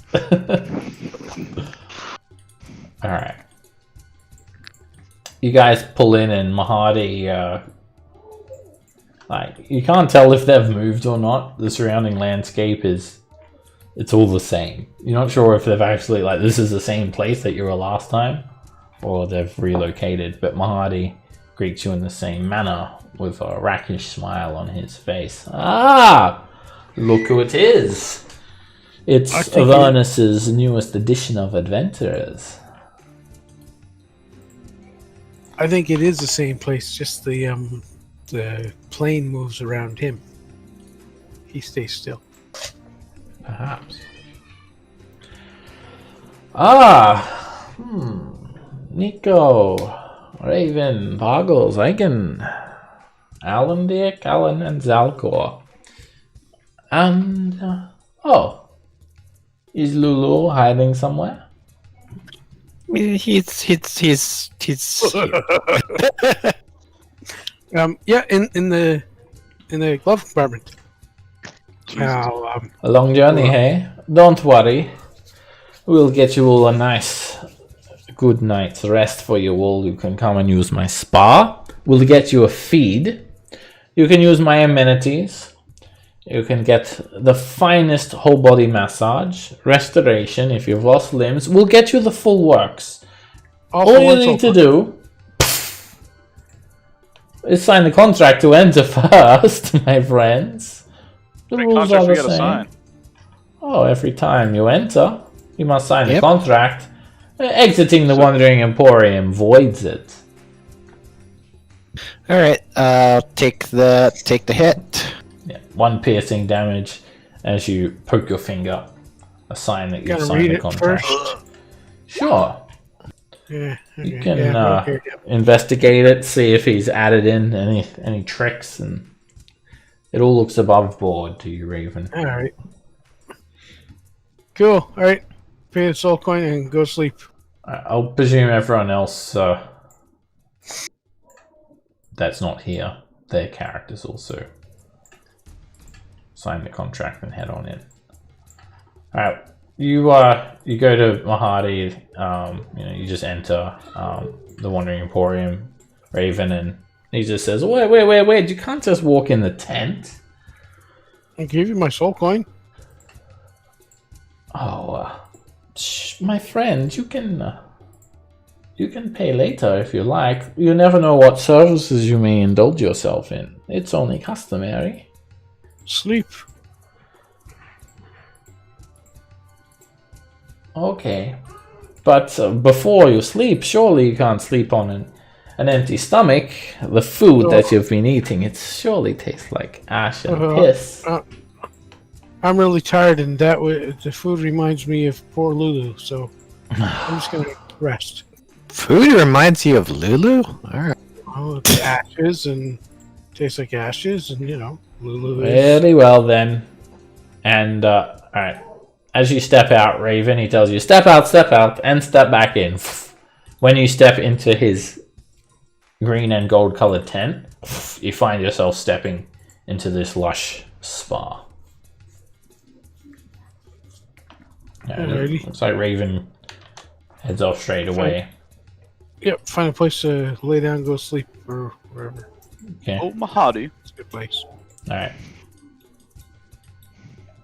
Mahadi says, he smiles at you, Zalcorn. He greets you with his smile, rubs his hands together. Ah! Yes, my friend. What can I help you with? Not bad looking. You're quite dashing for how old you are. Ah, friend. You don't need to concern yourself with such trivial matters. It's, I assure you, it's longevity therapy. Really, you should owe your thanks to that and the other fine services that I offer at Infernal Rapture. Oh, your companion, Red Ruth, came by as well, and she highly recommends using the spa. But between me and you, I'm still having trouble scrubbing out her scent. She is disgusting. But This batch is very, very attractive to you. Yeah. oh, my interests, my friend, are a lot more humane. Now, did you want something? Perhaps a deal? Did I mention before that I have the power to give you some new abilities? I can give you the ability to simply point your finger at one who have struck you. Woof! They will be wreathed in flames. As you watch and laugh, they will burn. At the same time, I can make you step across hot coals and not even feel the slightest bit of pain. You will be resistant to fire, among other things. Not immunity? You'll be able to see in the dark. I'm offering this transformation for just a low price of 1 soul. Limited time offer. 1 soul, considering mine. Can't give you a soul coin for that. I'm afraid I need a more tangible soul. All we need to do is sign a contract, and hey, once we make the agreement, you will give up your soul, but you won't need it by the time it is mine, because you'll be dead. Man, you drive a hard bargain. You just, unfortunately, if you do fall and your soul leaves your mortal coil, it will then come into my possession. I'm just But here for some spells. you'll be dead. Oh! You want some spell scrolls? Yep. Well, I have some contacts. I could organize something for you. It's not my specialty, but you tell me what you want. Mahadi is always welcome to help you in the most favorable way. As my guest here in the Wandering Emporium, I will do everything to make your stay comfortable as possible. you have some spells in mind? You can give me a list. I'll speak to some people and I'll see what I can do. I can get you some spell scrolls.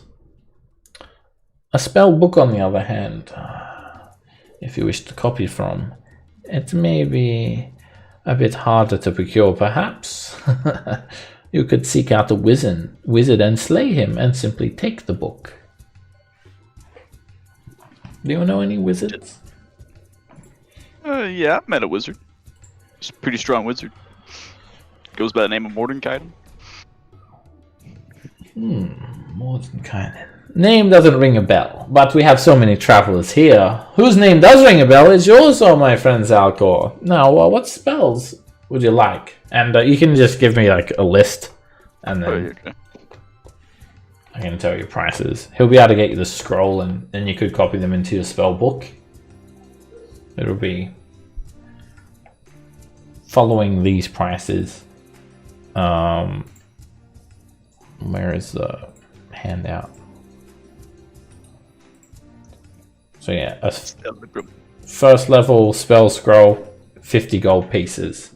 A second level spell scroll, 150. Third, 300. Fourth, 600. Fifth, 1500.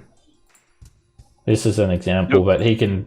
This is what they could get in Baldur's Gate, but Mahadi can pretty much get you anything. Nothing higher than 6, huh? Fifth, yeah, fifth is the limit. Not that you can copy them now. Anyway. I know. Yeah. Maybe if you want, he could do special favors and get higher level spell scrolls. He is Mahadi after all, your charismatic and gracious host. I'll get to that list of spells. Of course, I will dedicate my entire morning to working on getting you exactly what you want, my friend. And what about you, my a godly man? Oh, or is you talking to Callan? He's talking to definitely not talking to you, Zygon. What? I'm godly. I'm the godliest. No, he does say this to Callan. Yeah, Mahadi. Perhaps you are looking to transform yourself. You look a bit drab, and those holy symbols are looking tarnished and worn. A new look would be in store for you. I consider these badges of honor as long as I've been in this dreaded plane of hell. Huh. Pff, you cleric folk, you're all the same.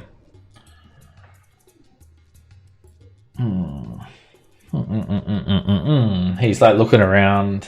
Oh, is there something different about you, Zygon? New set of shoes, perhaps? A haircut? Possibly. An alignment change from murdering Lulu, perhaps?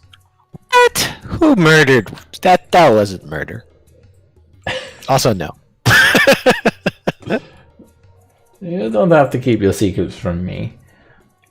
I haven't seen Lulu. I know you're in possession of the shield of the Hidden Lord. Did it make you do something that you don't want, my friend? What? Nah. Well, where is Lulu? I mean, she's always so friendly and talkative. So present in your party, but I don't see her.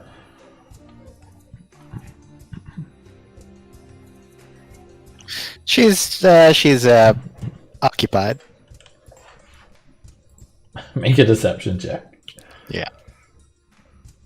He's really starting to press you now.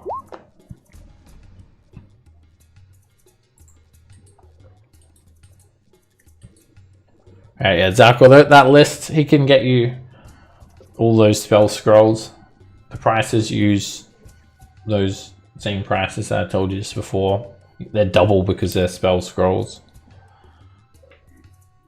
Yes, but enough about me. I'm actually looking for a magic item and I was hoping you guys would have it. Alright, Mahadi, he doesn't press you any further, and then he changes the topic with you. Yeah. Oh, magic items. Oh, yes. I have this special rod on sale, actually. And he pulls out his rod of lordly might. No. You can put your rod of lordly might away. Oh, come on. Don't you want to just look at it? It's beautiful. You can touch it. Go ahead. Yes. No, thank you. I do not want to touch it, especially the knob at the end. But come on. Look yourself.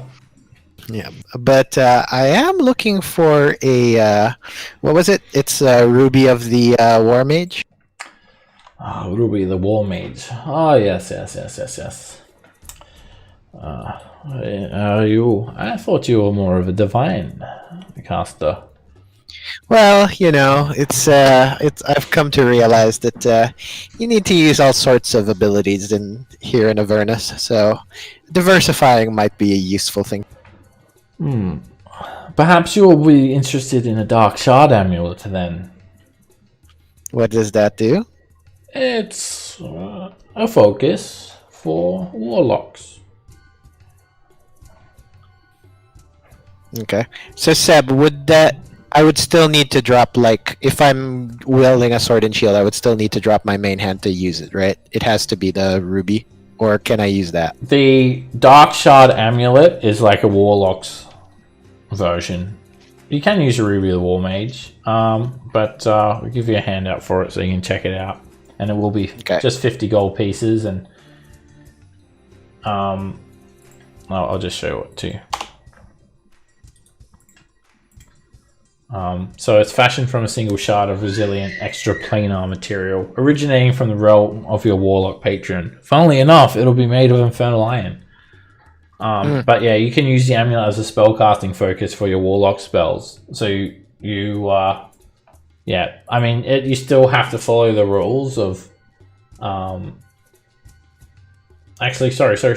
No, you don't need to have your hand on the amulet. You just need to be showing the amulet. It basically becomes like a cleric focus. It just needs to be like clearly seen. And yeah, it's a spellcasting focus for your warlock spell, so it covers material components. Okay, so then the only thing I would need for to cast if it was a material component, I could use it even while I'm wearing a sword and a shield. Yes, exactly. That's the drawback is it requires attunement. Okay, that's fine. That's why it's so good, but only common because it takes an attunement slot. Okay, I probably won't be able to use the cantrip thing, but yeah, sure, I'll. Yeah, the cantrip thing is just an extra little bonus. How trade you hit you? Do you have one? I have a Ruby War Mage, Ruby whatever name of Ruby the War Mage. Yeah. Well, don't you use that? Well, yeah, but I could use the amulet. Okay, that's fine. I don't mind. Like I said, the bonus thing I won't be able to use. So if he can get two, he can make two of them. Or he can get two of them made. Well, no, I don't want to sell my soul for one. But... You have to sell your soul.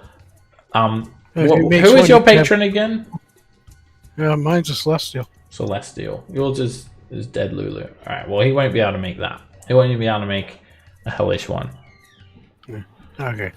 Okay, then yeah, I'll go ahead and buy that. I'll actually use one of the red amethysts from the party loot. Okay. 50 gold. Yeah, he organizes that. He gets the forge to like craft it basically, and then yeah, 50 gold pieces. He'll get that for you, and they make it look like a little mini Shield of the Hidden Lord. It's like a mini version of the Shield of the Hidden Lord. Sure. Yeah. Right, you can go ahead and tune to it straight away too. Yep, I shall do so. All right, that's good. Yeah, So you've got full attunement slots now. Hmm? All right. So all right, that's done. And now Zalcor wants some spells. He's finding that his spells are not being very effective against devils. So I'm not attuned to the Mace of Disruption anymore, so. Okay. All right. Well, those spells are for those listed prices, and then once you get the scroll, you can copy it into your spell book. It does require an Arcana check, and whether you succeed or fail, the spell scroll is destroyed, so it can be risky business. And it takes 2 hours per spell level, blah blah blah, to copy. So, there's probably not enough gold for all of those spell scrolls, Zalcor, but No, I'm just adding them up right now. yeah, I'm not sure how much gold's in the party loot. I think everyone kind of went pretty crazy with shopping, but there's some stuff there.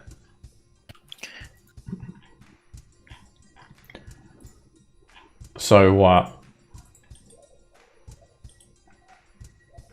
you'll need gold to buy those, of course.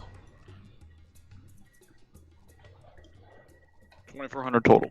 Or yeah, you can trade soul coins. All right.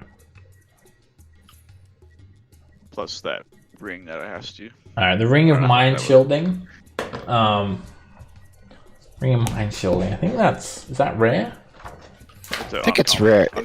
Is it uncommon? Let me look. Yeah, I looked it up.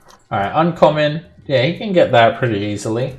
Yeah, no problem. Ring of mind shielding. I understand you, my friend. I get very uncomfortable when archdevils pry in on my conversations as well. You never know who's listening in. And he kind of looks at you suggestively, like as if he's listening in. But he just gives you a smile. Oh, what's my screen doing? It's going all over the place. But yeah, he can get that for you. Give me a few hours, I'll see what I can do. It'll be 500 gold pieces.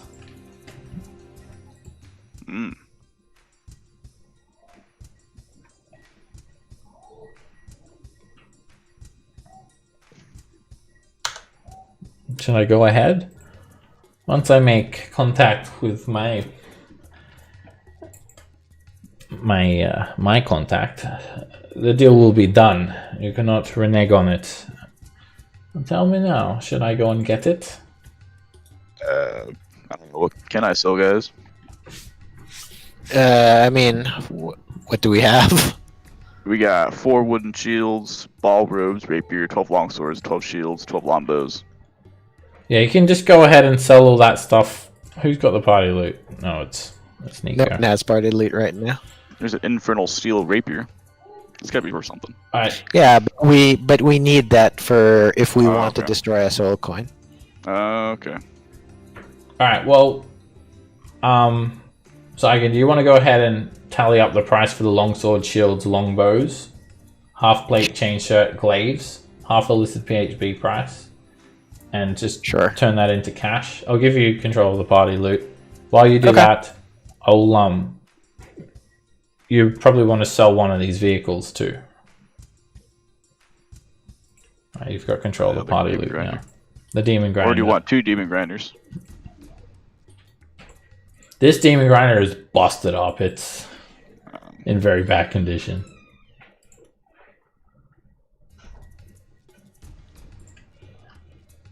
So, does someone speak primordial? I think.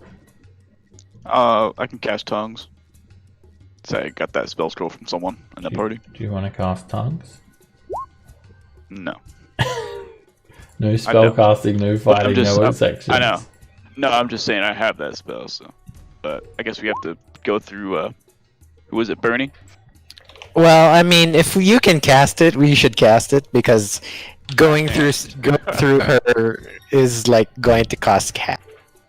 Yeah, but it's a but I can scroll, cast it. and if he casts it, we don't have it next time. No. Go get him. How much is it for tongues? If you cast a spell in the Wandering Emporium, you breach Mahadi's contract. Yeah. Alright. So yeah. What happened? No, nothing. Nothing happened yet. Lulu's dead. Yeah, I'm fine. I got coffee. Alright, well... Alright. If you don't speak primordial, there is a language barrier. I will admit I was a little disappointed, but I made it through. What's that? Does that feel good? Hello? Is he? Is he thinking he's Does that muted? feel good? You Does do that it. feel Oh, good? sorry. I was talking to my kid was scratching the dog. Sorry. It feels good. Sorry. Were you asking the dog that? Did the dog No, my respond? son was scratching the dog. I was asking the dog if it feels good. Oh yeah. You need tongues to understand what the dog said. Sorry, I didn't know my mic was hot. No problem. It's Oh funny. my god. Alright. Okay, sorry. Now my face is red. No problem. That's funny. We're just you're back at the Wandering Emporium, and Zalcor needs some gold to copy some spell scrolls, so you're trying to get some gold together. If you want to try and sell the Demon Grinder, there is a language barrier, but body language works as well. You could try and communicate through that. It'll be up to you guys to try and roleplay. The Demon Grinder is pretty busted up. I would suggest maybe tallying up all the treasure first and then Yeah, divvying I'm doing up. it right now. You can also trade items as well. I can also trade items as well. That witch's hat you've got. I think I know someone that could make use of that. For a small fee, I could certainly have the item traded, if you like. What do you say? It's not worth that much, is it? And before you go any further, no, I'm not requesting your soul. Would you be interested in trading?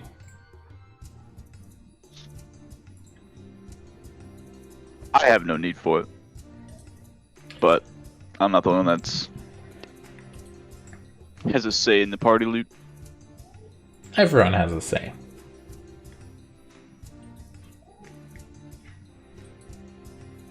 Does anyone protest? No one even wanted it, so I don't imagine anyone's gonna care if it gets traded to It's someone all that you yours. want.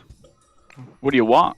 Or how much do you Well, of course, to use my services, I have to speak to some clients and some associates and things like that, so my prices are usually quite high, but I can make you an exception and I'll make the trade for you for a single soul coin.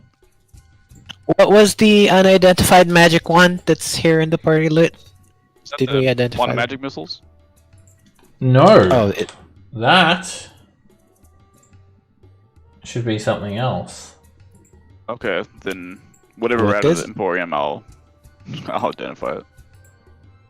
I feel like that it's probably already been identified. okay. I'll double check to see if it came from somewhere else. Okay. Only other Because one is I'm seeing a couple of unidentified things. The other thing is the brain helmet, which I think is the helmet of telepathy. yeah, I Yeah. have that attuned to me right now. Yeah, it doesn't really need to keep track of all that stuff there because I've got it all in folders and handouts and stuff. Does using the helmet telepathy count as What? casting a spell? Yeah, I think so. What does it say? I'm pretty sure I have to cast a spell to talk telepathy. Helm of Makes me charge. Okay. So I've cleaned out the well, actually no, not yet. Give me a second. I'm going to clean out the shields as well. 520, that's an Alright. additional. Yeah, if you use the helmet, you cast a spell. You cast Detect Thoughts. Some magic items, they emulate the effects of a spell. They don't actually cast it, but this one does. Most of them are you casting a spell. Okay. So I've cleaned out the mundane items. So we have 965 gold. Okay, after you've done all that, Zalcor's just swapped the ring of mind shielding for the Hat of Disguise. Just as you finish sorting all that out. Motherfucker. Alright, I'm just going to go ahead and say that's done. You swap the Hat of Disguise to Mahadi, and you get a Ring of Mind Shielding. They're both uncommon. He charges a fee of 1 soul coin for the item exchange. And he gets it very quick. he like goes off and he comes back within 5 minutes and he's got your ring. A few hours. You lying to me? Oh, it turns out that I had one on hand after all. I think you're a little more deceptive than me. Let me know. Oh, friends, the Wandering Emporium, Infernal Rapture. This is all for you. I would never try to deceive you. Why are you trying to butter us up so much?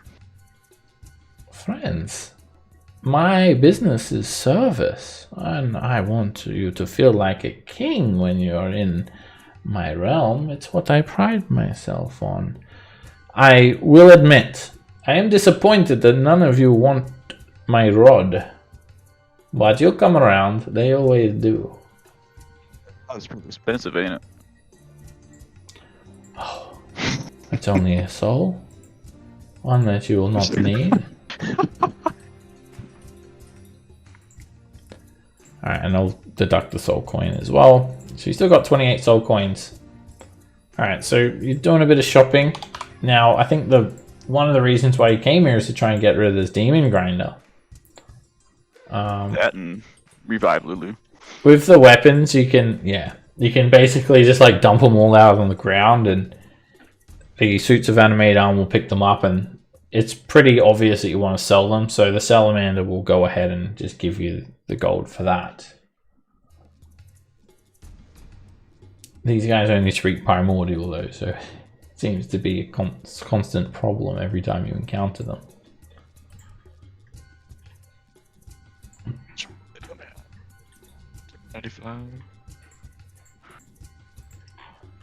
Okay, so what do you guys want to do now? What's next?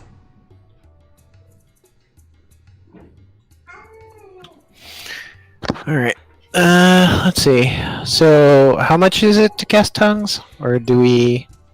You can get a translator over here for 1 soul coin, and Fet Allah the Amnesu, he will give you the imp for the entire time you're here, and the imp will act as a translator. Yeah, that's probably cheaper than getting tongues cast from that judgmental person. So let's do that. Or, as I said, you could just try and use body language, try and roleplay it, if you wish. Just because you don't speak the same language doesn't mean you don't know what each other's talking about.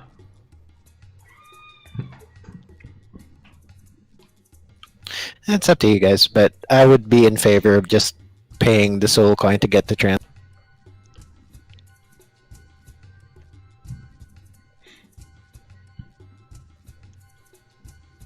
Does anyone else weigh in on that? I agree. Mind 1 soul coin Okay. for translator. That's fine. Alright. I'll deduct another soul coin. You got 27 left. Alright, you go over to Fet Allah, and he smiles at you, the Amnesu, through his guttural looking face. Yes, yes. Translations, of course. You know my price. 1 soul coin. Go on, little imp. Be free. Translate their every desire. Yes, yes, yes, yes, yes. Okay, okay, okay. The imp comes over. What do we got today? Start speaking primordial and doing finger guns at the salamanders like they're old pals. What do you want? What do you want me to say to them? Okay, so what are we selling? We can either sell the scavenger or we can sell the demon grinder. But the demon grinder is pretty fucked up, so. Yeah. Well, then, yeah. So we'll tell them that. Tell them what? Yeah, we'll sell the messed up demon grinder, and what else? Are we selling one other thing, or are we just selling? We have that bike in the back of the Gorget.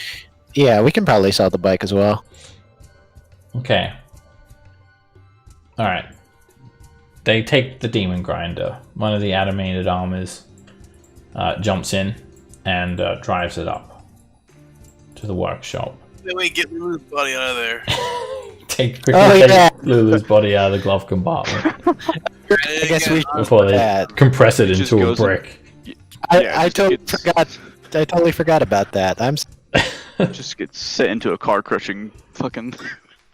Alright, they, the animated suits of armor and the salamander, they're all shaking their heads when they look at this demon grinder, and they say something to the imp, and the imp turns around to you all. Ah, no good condition. 1 soul coin. Or 175 gold pieces, your choice. Very You're bad. killing me here. Broken! Very broken! No good! Many repairs! It's at least worth 3 soul coins. What about the bike?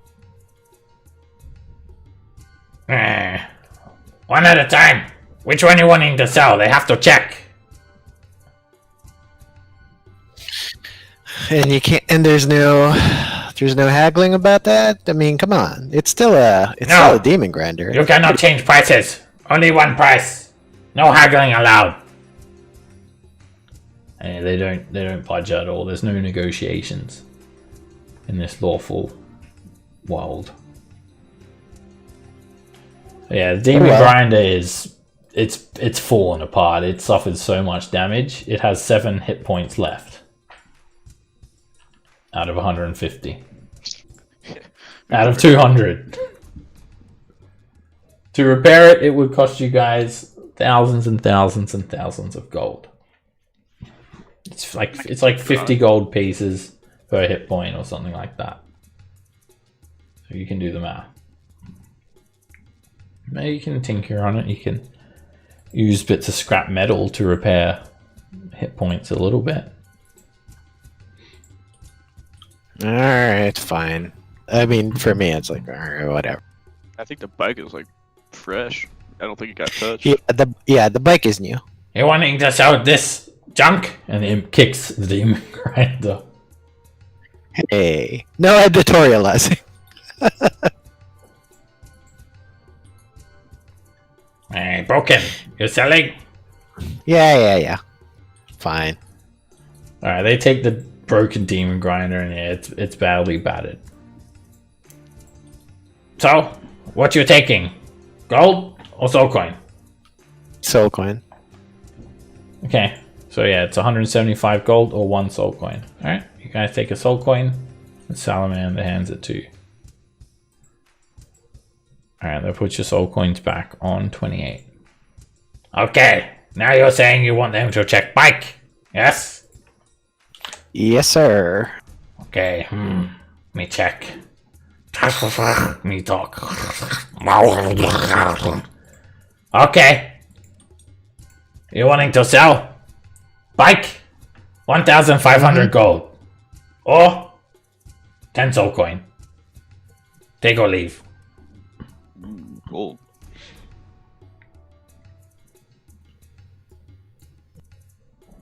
I think I'm cool. I think I'm cool with the 10 soul coins.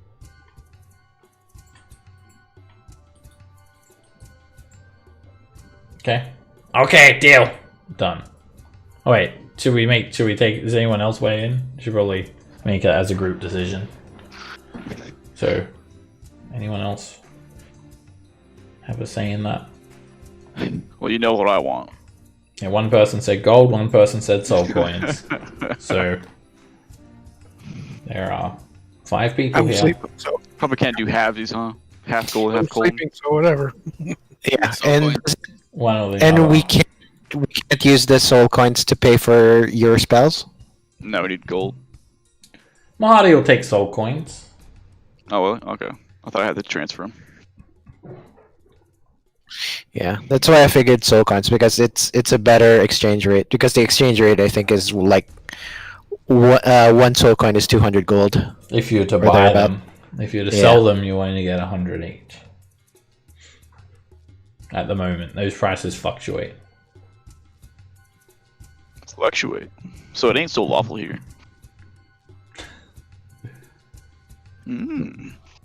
That's a different establishment. Oh, okay.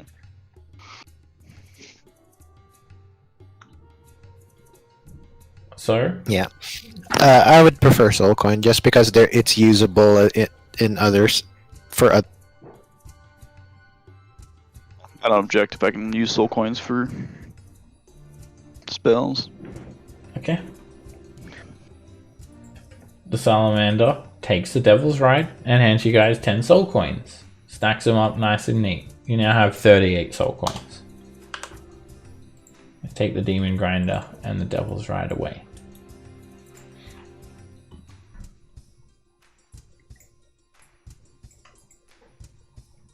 Okay, so it's up to you guys what you do next. All the services at the Wandering Emporium are available to you. No one's really leaving their stalls. No one openly comes up and approaches you with any information or tries to strike up a conversation. They kind of wait for you guys to approach them and offer their services. Everyone working here at Mahadi's Wandering Emporium does not seem like they really enjoy what they do, and as you guys suspect, some of you, that they are all indentured to Mahadi. Probably from breaking the contracts or some sort of deal. Bryce. Weren't we gonna bring Lulu back from the dead? I'm sure Were we we? do that the first thing. Were we? Alright. I Let's wasn't go sure. take Lulu back. Yeah, we need to bring her back. Do we? Okay. I guess. Shields I got? What? Can we trade shields? No. Maybe we should sell your shield too. What? Maybe we should sell your Why? soul. Nah. Man, this is a fine shield. I'd be happy to take it off your hands. There you think go. I think you gotta fight the pit fiend inside of it first. Oh, sorry, celestial. My bad. It's a celestial. What are you talking about? Trade the shield for the spell to bring Lulu back to life. I think that sounds good. That's a fair Nah. trade. Nah. That seems silly. Raven, what do you think? Raven went in Weird. straight to the spa, but if you wanted Yeah, to Raven. not be in there, Raven, it's your Disappeared again. decision. If you wanted, I thought maybe you wanted to just be away from everyone else, but if you didn't want to sleep straight away, you're under no compulsion to sleep straight away. Yeah, well. Guys gotta fix Lulu, and that's all I care about. All right, let's figure out a way to resurrect him. We can talk to that to the barber shop, right? The barber shop is the one who can heal. Miss Bernie or Mr. Bernie? Miss Bernie. Bernie. Bernie the barber. She is a hairdresser that also offers cleric services. She wears Kalashite robes.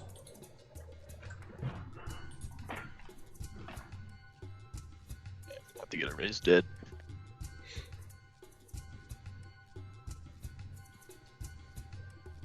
Alright, well. She's, you know where she is. Someone needs to speak to her. She can't read minds. Well, someone who's she's ripped me before, so Go someone talk. else Oh, there's two Alan could Dicks. play. I'm Two of us. Alan duplicated. My twin. Where's my twin?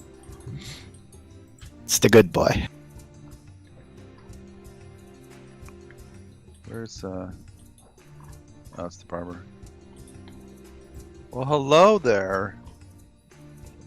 Alright, she looks over at you, Alan, dear. And she just kind of glares at you. Oh. But then she smiles. A big smile washes over her face. Ah, Very, Very intrigued and confused at the same time. My friend. Well, hello. Hello, How are you? hello. I'm very good.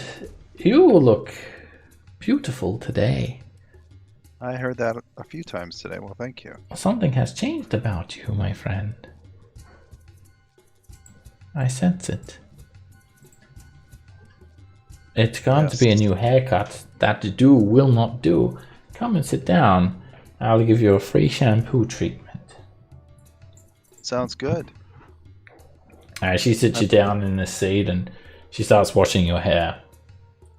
Can you please put a mask on if you're going to cut my hair? Don't worry. I have the ability to remove diseases. She's very cheerful, well-kept, Kalashite woman. And as she washes your hair, she's like taking a look at it. Perhaps you would like to have a haircut as well?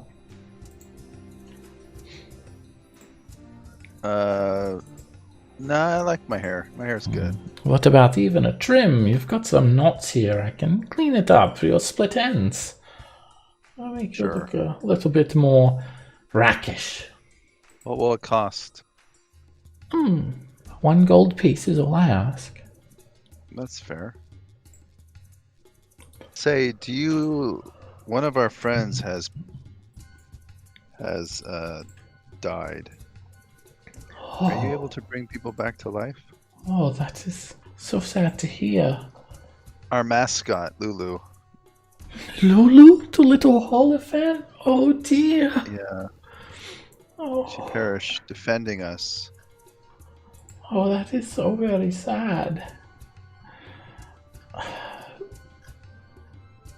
I have the ability to raise dead. It is one of the services I offer, but it doesn't come cheap. What would the cost be? Oh, my price is 1,500 gold pieces. It's very expensive. Oh, sorry, I didn't see that. Can you take soul coin equivalent? What?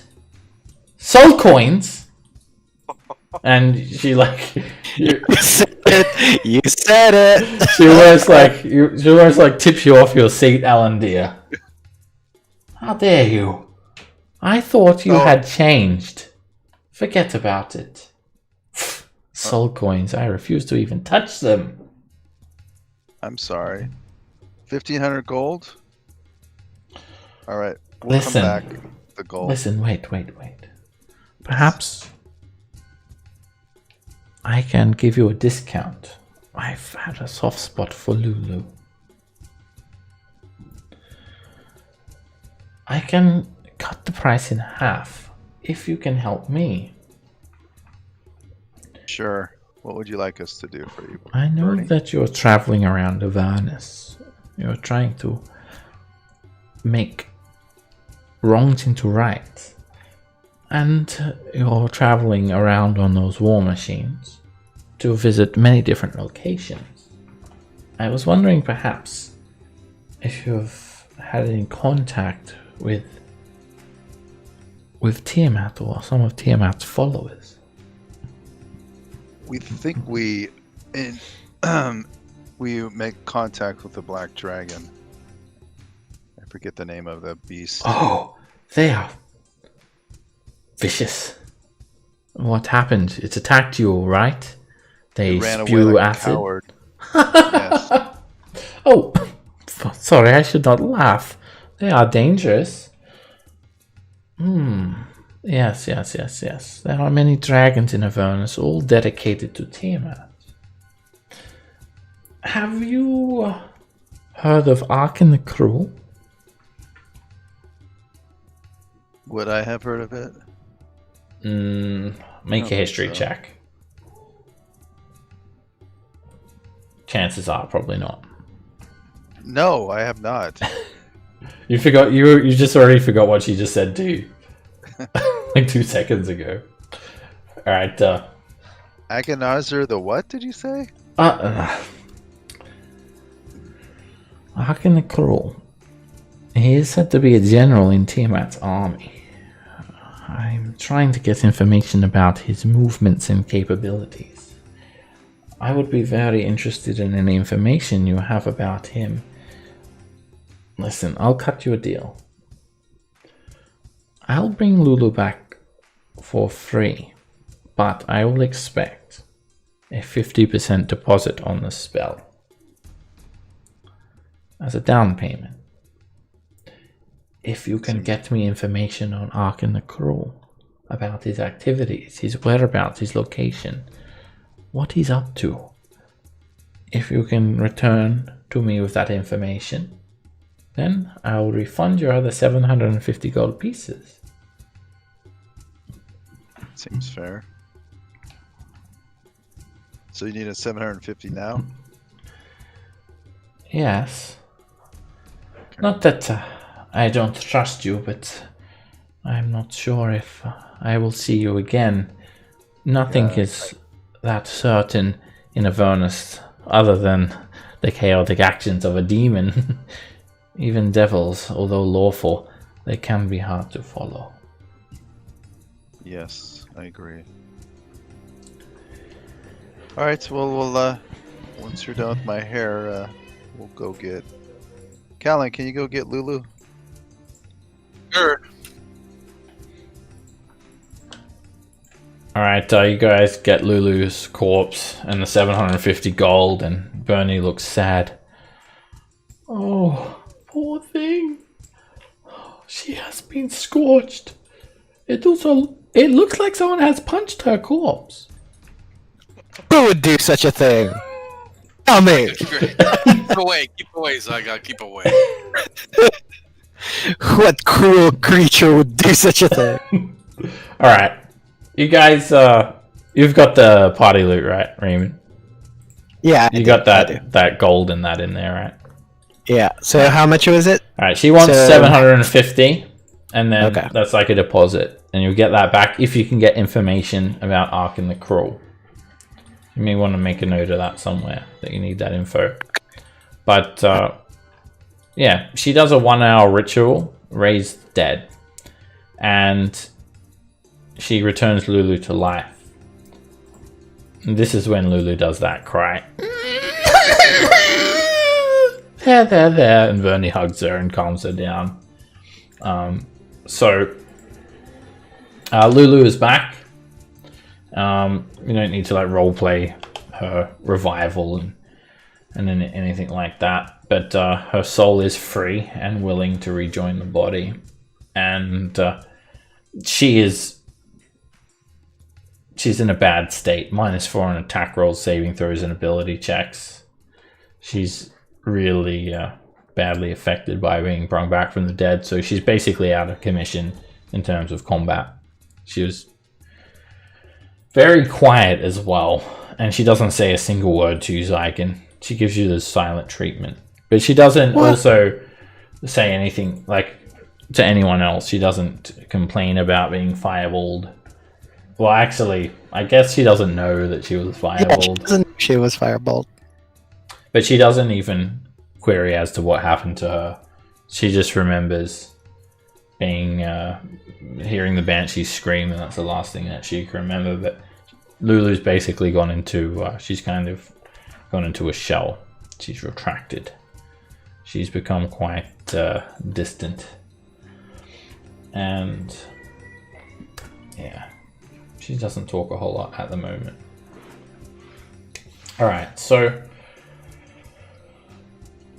you've got Lulu back at least, and that was a kind act. Alandir and Callan are already good alliance, so it makes sense. Doesn't have any much bearing on Zygon at the moment, though. I get Lulu back, and she very quietly just goes over to Gorguts and sits next to Nico. Okay, so you've brought her back. And what's next? Can we get like a, I don't know, is it like a tune-up to make sure that the possible exhaustion on the thing is gone? All right, let's take a look. That was a demon grinder that you sold. another thing as to why it was in such bad condition. It also had a level of exhaustion. Gorguts and Scavenger. Gorguts and the Scavenger, sorry. I think they're both in reasonably good condition. Gorguts has max hit points, and the Scavenger's got 136 out of 150. All in all, good condition, both vehicles.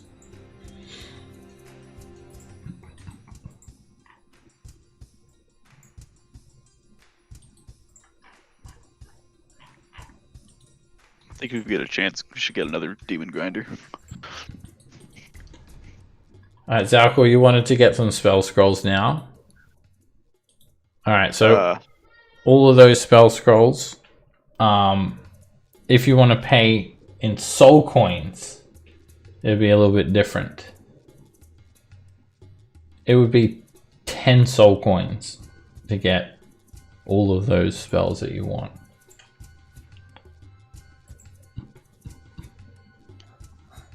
Alright. How many do you have? We have 38. 38. 38. What do you guys think? Splash it? Eh? Yeah. I'll get a lot of good Yeah, that's fine. utility. Okay. Alright, Mahadi can procure all of those spell scrolls for you. And 10 soul coins, bam. You've got 28 left still, quite a lot. Probably take like a week. Yeah. To get all those probably. You'll just need to basically, every time you travel, you'll need to not be navigating or driving, and we'll let you know how many hours, and you can copy those spells. Your divination, so yeah. It's 2 hours and 50 gold pieces to copy the spell scroll as well, per spell level. For example, 3rd level, it's going to take you 6 hours, and another 150 gold on top of that to copy it into your spell book. Divination is halved, 1 hour and 25 GP. And at the end of each spell, you need to make an Arcana check. Also, you can just cast, like, because they are spell scrolls, you could just cast them from the scroll bit. It's one-time use. Yeah, I'm looking to put these as a permanent place in my book. Sure, just every time we travel, just hit me up. Just say like how many hours, blah blah blah, and I'll leave you to keep track of your progress for jotting on those spells. Okay. But the amount of time it takes to get from location to location, those spells will be copied pretty quickly. Alright, so you guys get some spell scrolls. You get Lulu back, although she has kind of become quite quiet. You sell a demon grinder, and you know what you need to get to free Rilzala from her curse. You need the blood of a titan. Yep. So let's head over to that place where there's a titan. Alright, you're also not slept for over 24 hours. So you want to go now? You'll be fighting tiredness a little bit more. Who all has had a chance to sleep? I think it's just Callan at the moment. And you're gonna, like, Raven's already gone in, so he'll be sleeping for, what are you, Callan? Raven, elf? Half elf? I think maybe he actually Human. Human. human. Alright, well he's gonna be 6 hours sleeping there. Or 8 hours for a long 6 hours to sleep. He doesn't need a long rest, I imagine. No, I'm good without a long rest, but definitely need some sleep. Okay, so if you wish to sleep, you do have to pay the soul coin.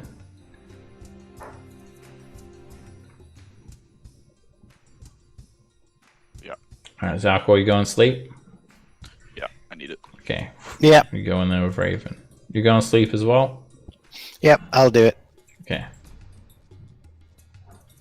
Yeah, I had to make a con save before I got here, so. Yeah. Keep Needs must. It's like, it's a DC 10, and then it goes up by 1 every day that you haven't slept. I think. Or is it start? That's Maybe it not starts bad. at 5. Everyone got really good on those con saves. Alright, Alandir and Callan, do you guys want to sleep as well? Do I have an exhaustion level? No one is feeling any adverse effects from lack of sleep. I guess I'll sleep. I don't really need to. But Hey, Callan, you actually slept in the car, in the war machine, so you're good. And you can sleep in the vehicle too. I think of a way to get that shield away from him. Okay, it's DC 10. Oh, sorry. It increases by 5 for each consecutive 24-hour period. Resets back to 10 when you finish a long rest. So it does get pretty hard, actually. can you try to steal the shield from Zygon when he's sleeping? You do realize the shield can see and hear and everything. Damn it! So, Zygon!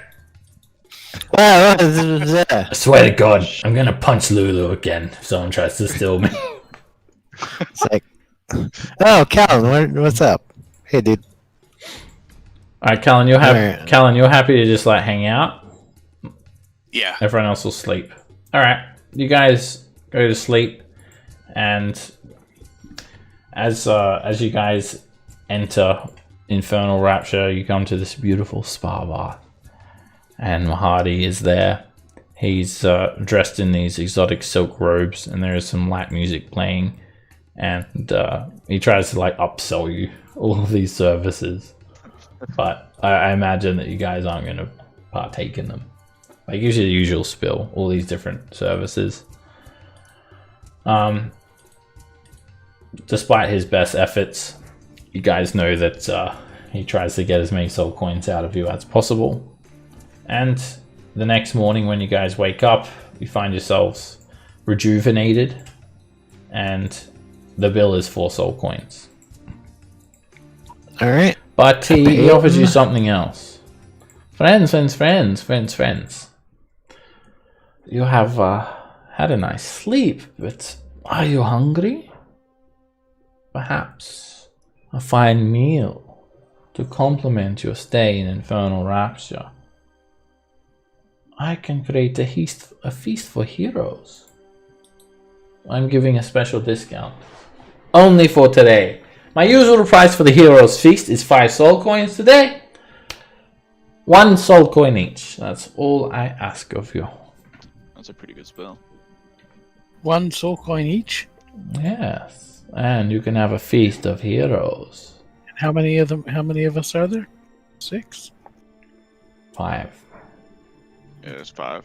So his normal cost is 5 soul coins, but 1 each. Oh, it's cheap. Yeah, let's do it. Well, Sure. But if his normal cost is 5, and he's doing it for 1 each, and there's 5 of us, we're paying his normal cost. not 5 each, right? Normal cost is 5 each. Normal cost would be 25. Oh, I thought it said his normal was 5. Okay. Alright. Yeah, 5 each person is normal. Yeah. Okay. Okay. That's a huge discount. So I misunderstood that. Okay. Yeah, sure. Alright. Here's the translated menu as well. Yeah, it's usually 1 soul coin for the regular menu.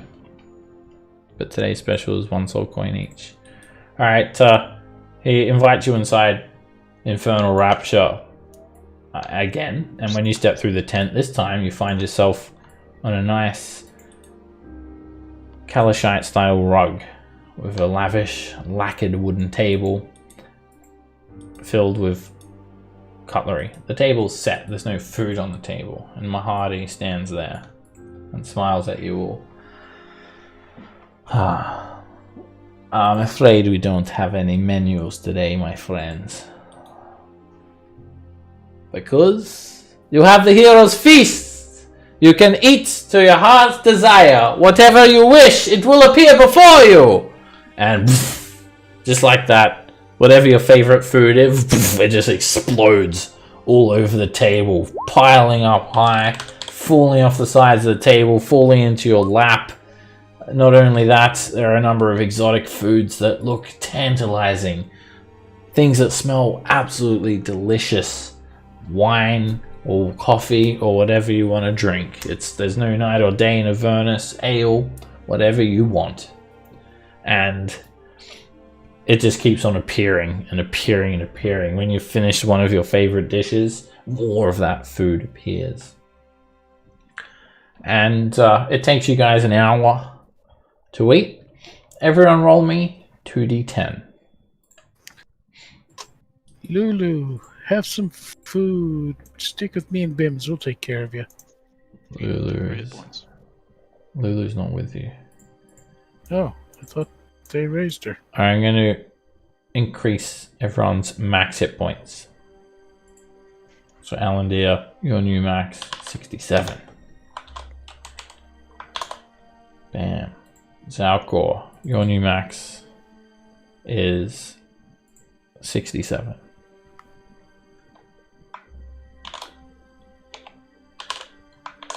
Oops. I'll put your old hit points in brackets when it wears off. This will let me keep track of who's got it as well. Zygon, your new max is... It'll be 81, 81. from 68. Okay. 81. Bam. Callan, your new max is 68, sorry. Oops, 68. If I can type. And then your current will also go up as well. It lasts for 24 hours. And Raven, what's yours on? Yours is 73. Sweet. As you guys are partaking in this feast, Mahadi is playing the position of a graceful host, the part of a graceful host, and he's making sure all your drinks are topped up and there's plenty of food. He smiles, he claps his hands, and he even gets the succubus and incubus to do a little show for you guys. Bit of stand-up comedy, bit of comic relief, and you have a joyous time. And an hour later, you guys are finished. So yeah, you're also immune to poison. Advantage on wisdom saving throws. Cannot be frightened. As you guys leave Infernal Rapture, you look to Mahadi and you can't help but think he's such a great guy. He can do no wrong.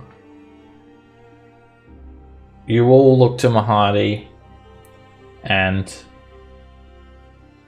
you will all make insight checks against Mahadi at disadvantage. There's something in that food that make you take a liking to him. Insight at disadvantage, huh? Yeah. Mechanically, that's how it works, but your characters are taking a liking to him. You don't have to make an insight check, but I'm saying, like, that's mechanically what's happening. But yeah, he's like telling you a range of services, and you guys are just...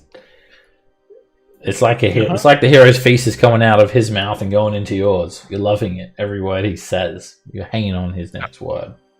How does portent work? What was that? How does... Never mind. It's too late now, but I was like, how does portent work? So I just say I'm using it, and then I replace whatever role I want? Yeah, pretty much. Portent, yeah. Before a thing is rolled, you basically divine the future and you decide the dice. It has to be before. But you're not making insight checks at the moment. I didn't mean to make one, but your characters are just taking a liking to Mahadi. And he's like smiling and he helps you onto your vehicles. Yes, friends. Good. You must be on your way now. You have a journey ahead of you. Boggle and Nico, whatever they're doing, they're going to be in the other vehicle. So you guys take your guts. But he helps you onto your vehicles and sees you off. Come, enjoy. Come back again. Spread the good word of Infernal Rapture to all. Where are you headed today? We're going for a Titan. Ah, Titan. I wish you the best of luck, friends, and you come back again soon. Remember, Mahadi and his rod was always here for you to behold. With his mighty rod. Thank you. My lordly rod. It's always on offer. Are you sure you don't want to take me up on the deal? No, not at this point. What about the one to be transformed into a powerful fire-slinging champion? The fire doesn't really do us much down here. You have the ability to resist it as well. Yeah. Go on then. Suit yourselves. But we'll definitely send you more customers. Anybody we meet will be told of Mahardy's Wondrous Emporium. That's what I like about you. Hey, I give you the hero's feast. It's like free advertising for me, right? Oh. It is. It's good to see Lulu is back to her usual self. Hello, Lulu. She still hasn't said a word. She's going to ride with Boggle and Nico. Alright, jump in the Dick Core Guts, everyone. Who's driving? Probably me again. Asked for this time. Alright, Zygon's driving. Where are you going, Zygon? Sorry. I thought He's like, Cut fuck out. this shit, I'm walking. Alright, Zygon's driving. Who wants to chomper? Who likes to chomp people and spit them out? Watch Zygon. Watch him well. Watch Zygon. Okay. You're just slightly charmed by Mahadi. You haven't become like a zombie or anything. Under Callan's control, unless you want to be. Alright, Chomper, who wants to chomp people and spit them out? Tubes out of the side of the vehicle. No, I'm better at like either a ball or a harpoon thrower. But I'm asking who wants to be in the jumper first. That's the next one to take. Anyone? Okay, anyone can be in the jumper. Who's taking the wrecking ball? I I'll will. take a wrecking ball. Alright, both of you want the wrecking ball. Roll a 1d20. Whoever gets higher gets the wrecking ball. Shotgun. Uh-oh. And Callan... Well, actually, you could roll a 19 or 20. Oh! Alright. Raven calls shotgun just as you're about to sit in, and the rules of Avernus is if you call shotgun, well, you get the wrecking got it. ball. I'm waiting for Callan to use the luck. Come on. Conflicting 20s. Alright, Alandir's in a harpoon flinger, and I'm guessing Zalcor's getting that acidic bile sprayer. Oh yeah, that's my baby. Alright, you're stuck in the chomper, Callan. Chomper's good though, you get to... It's pretty strong. Yeah, you get to chomp people. Chomper's good. Punch, punch, punch. Alright, you guys jump in, and Mahadi like helps you guys in. You feel like you've just had an awesome party at your best friend's house, and you're slightly hungover, and he's just like helping you back home the next day. Mahadi's so great. Before we go. And you guys leave the Wandering Emporium, just big smiles on your faces, thinking about Mahadi, and then that notion vanishes. You feel the oppressive heat wash down on you. You see the scorched landscapes of all around you, and the Wandering Emporium is all but an afterthought. You're back out into the scorched landscape of Avernus. Who wants to navigate? And where do you want to go? I'm going to be spending time on Shield and Fly, in that order. Okay. Shield first and then Fly. Alright. Zalcor's got his face in the books. So, who wants to navigate? Someone who's not driving, so not Zygon. I will. Alright. Callan's gonna attempt navigation. He takes this map. He takes a look at it, and he tries to make sense of it. Where will you guide the party? Pick a location. Where are we Any heading? location that you want to go. It was the grave, right? Is it Old Drax's grave?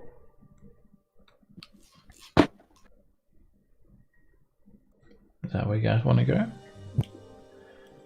There is Oldrak's grave marked on the map, and it looks like a massive sword.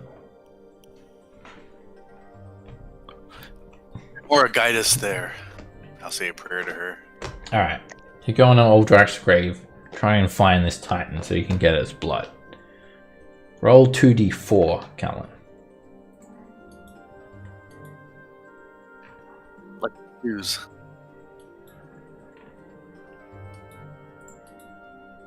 You've gone for 4 hours so far. So you've got 4 hours of scribing with Algor.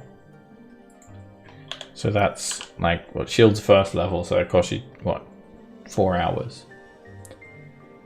Alright, it costs you 50 gold pieces to scribe that spell scroll as well. So it costs 50 gold pieces off the party loot, please. I had 295 on me, so. Okay, alright, well, if you want to use your gold first, go for it. No, you use 50 gold of your own. Alright, make an Arcana check, DC 11, first level spell. Yeah! Luck. Okay, re-roll that. You're like, Okay. you're just, alright, yeah, you're just kind of getting to the last sentence of the spell, however you're writing it, and suddenly a gust of hot wind washes by the vehicle and the page, like, basically the scroll, as you're trying to get the last sentence, it just flies out of your hand and starts swirling behind you, and luckily it sticks to the front of the scavenger, so you pull over and they turn on the wipers. give it back to you. Did you roll your portents for the day? New day? Yeah, I did. Yeah, you'll need new portents. It's been another day. Oh, shit. Yeah, you'll need another lot, unfortunately. Oh, man. New door, new day. Oh, there goes that nat 20. 18 pretty and good. 14. Yeah, and that 20 though would I have knew. God damn it. would have been a nice divine smite. Alright. Callan, Or a way to persuade you to get rid of that shield. I'm gonna need you to roll me let me check. 1, 2, 3, 4, 5. Roll me a 1d8, please, Callan.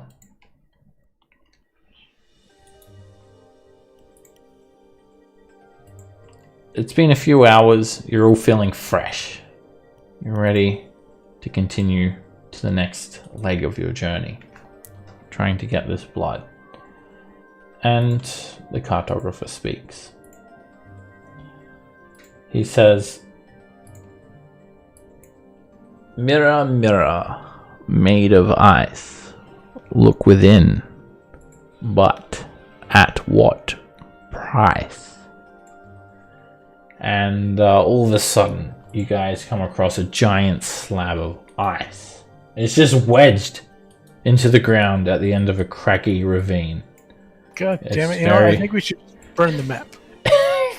I cannot believe how unlucky you guys are. Like, every single time you try to go somewhere, you end up somewhere else. It's amazing. It's the map influencing us. We're gonna burn the map, drop it in the river Styx or Alright, something. so, well, this thing it's like 20 feet tall. It's kind of near the river Styx, but it's just it has a presence about itself. It's not just a random chunk of ice. It's like a mirror. Its surface is very shiny, and you guys just kind of happen upon it. And as you drive by it, whether you're going up to it or not, you can't help but notice the surface of it. It's highly reflective, but you catch a glimpse of, not of yourselves, but a glacial landscape draped in snow.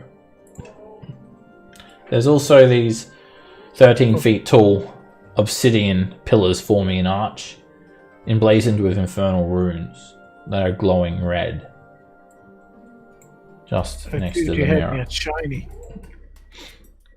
So this is it. It basically just looks like a jagged shard of ice, although it doesn't melt under the heat of Avernus. All right. Well, Are we gonna go look in it?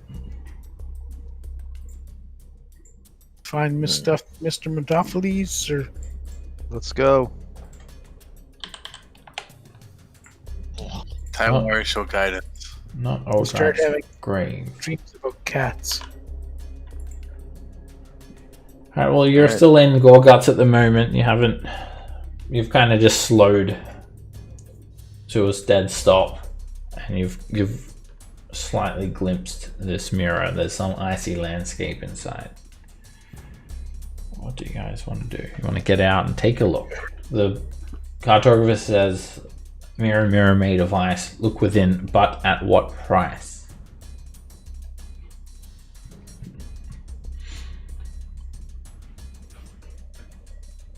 Before anyone touches the mirror, I'll be like, okay, look to the group, be like, before anyone touches the mirror, looks into it, let me cast a spell on you. Spell's Just a that? forewarning. Sure. That spell, but I'm not gonna do it right now. And he casts remove curse on Zygon, so he drops the shield. Zygon said sure. I'm not That gonna cast that, but that's what I'm talking about. that spell will consume 1 vial of holy water as well. Yep. So Yeah. yeah, you guys got a fair bit of holy water. Alright. Let's Well, go that take is a look. presuming someone is taking a look.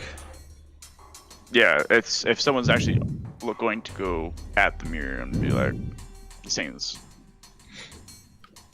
Dude, did I tell you I'm a scholar and a sage? I'm sure you have at some point. All right, Raven, you're getting out, and are you all going Yeah. over? Everybody's following me like lemmings. I am standing within 10 feet of Raven, because Okay. Lord knows you probably need a save at some point. My friend. Where's Lou? But we're still, I don't know. Who Where's cares? Lulu? Lulu's riding in the other car. Okay. Yeah. No one cares. Away from his Whoa, Zygon. I mean, I'm evil, but whoa. I mean, I'm an angel, but whoa. All right.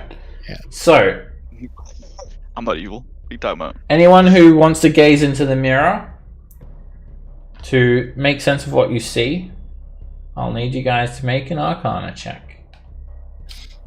Go for it. If you're not making an Arcana check, then I'm presuming you're not looking in the mirror.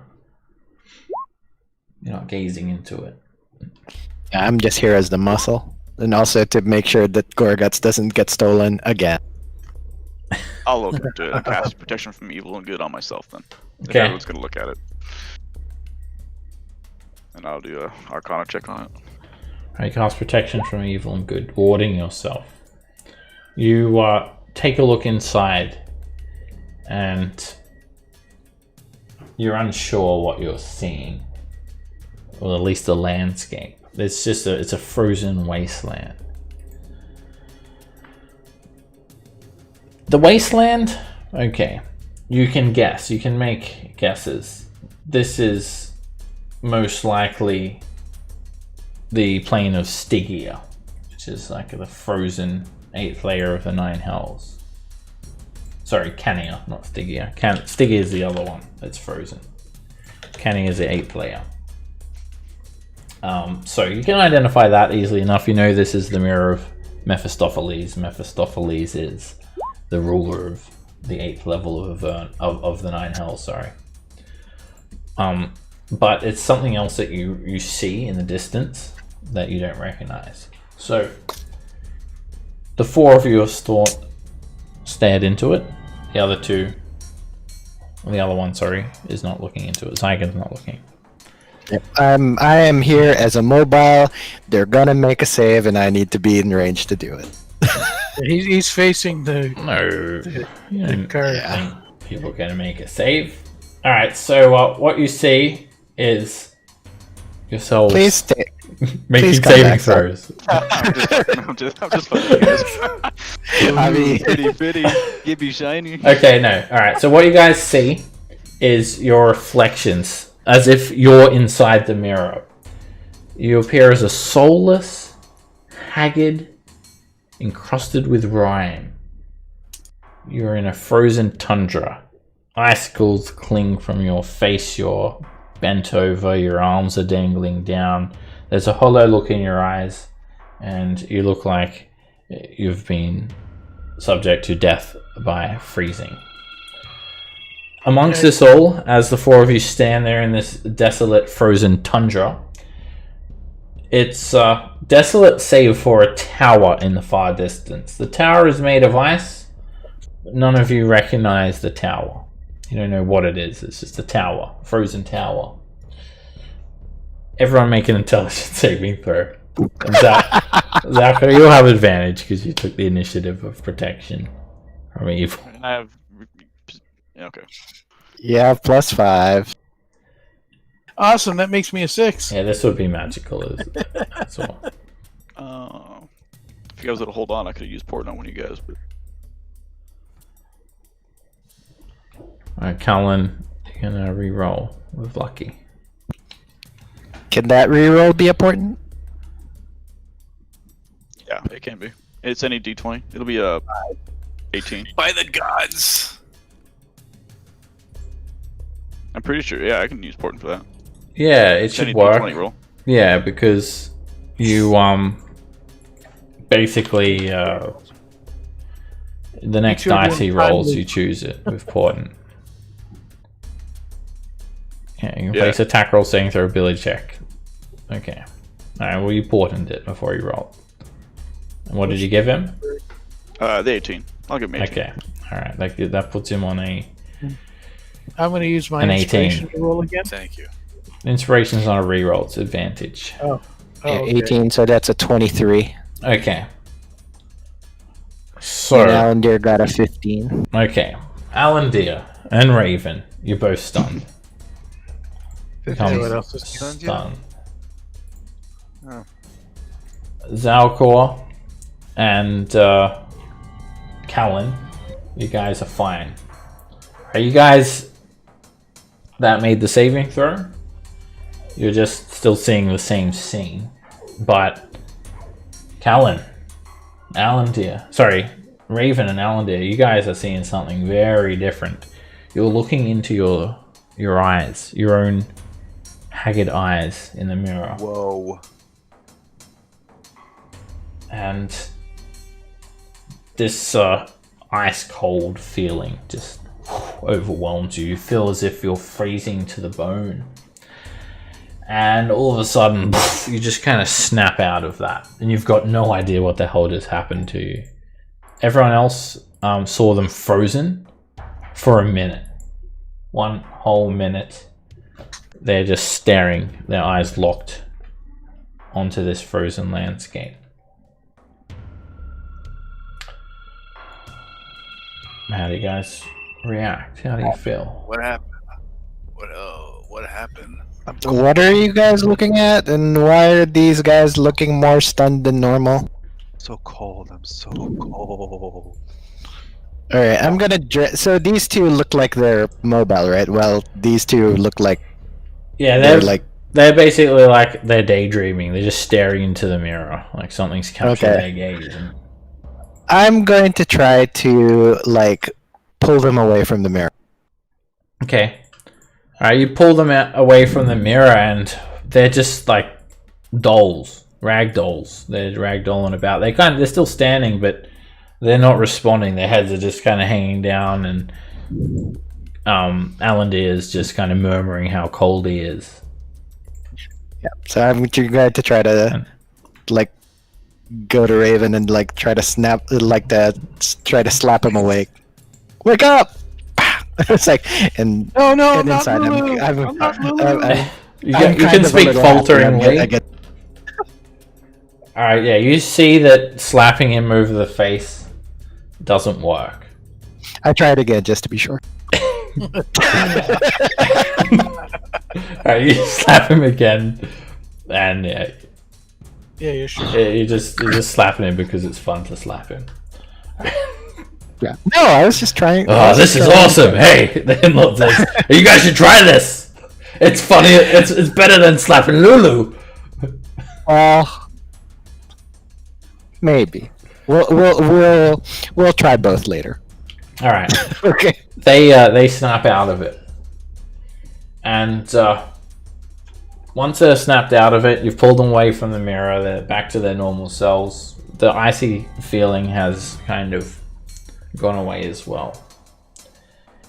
Then as you look into the mirror, something swoops down in this icy world, as if the icy world is alive. And they come from the direction of the tower. Their skin is cadaver blue. And their face is frozen in a screen. And you recognize them as a Cambion. You've encountered a Cambion once before. 2 Cambions actually in the material plane. These servants of devils, archdevils, or gods, they have hellish appearances. This one is blue, or at least if they have red flesh and wings and a tail like that, they've been frozen blue. And as this person flies down, they kind of land on the icy ground of this tundra. You can see snow blowing in the distance, but you don't feel any cold. And immediately they freeze up. Like, it's so cold there that their bodies instantly freeze the second they stop moving. And you do realize that they have a kettle of steaming water in one hand. The arm of this Cambion moves slightly. Just enough so the boiling water is above its form.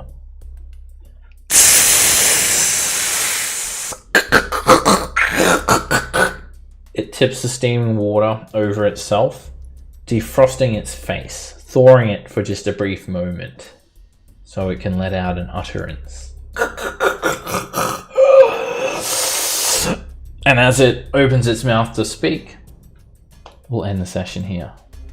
Alright. Okay. I'm actually probably gonna have a great time now that I'm evil. It's great. You're free.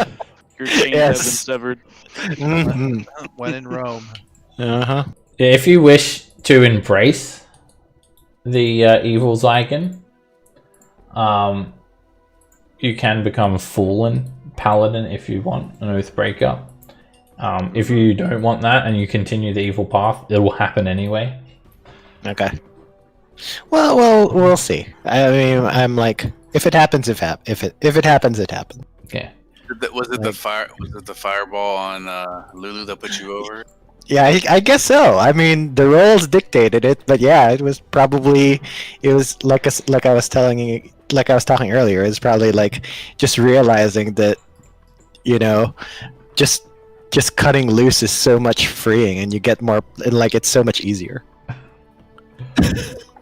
There you go. All right. I guess see you next week. All right. So yeah, I think after the end of next session, you guys will probably hit level 9. So if you wanted to multi-class into Warlock, that would be a good time. I would say if you're still pursuing that evil path, that would be a good time to change your subclass to Oathbreaker as well. Yeah, I'd have to.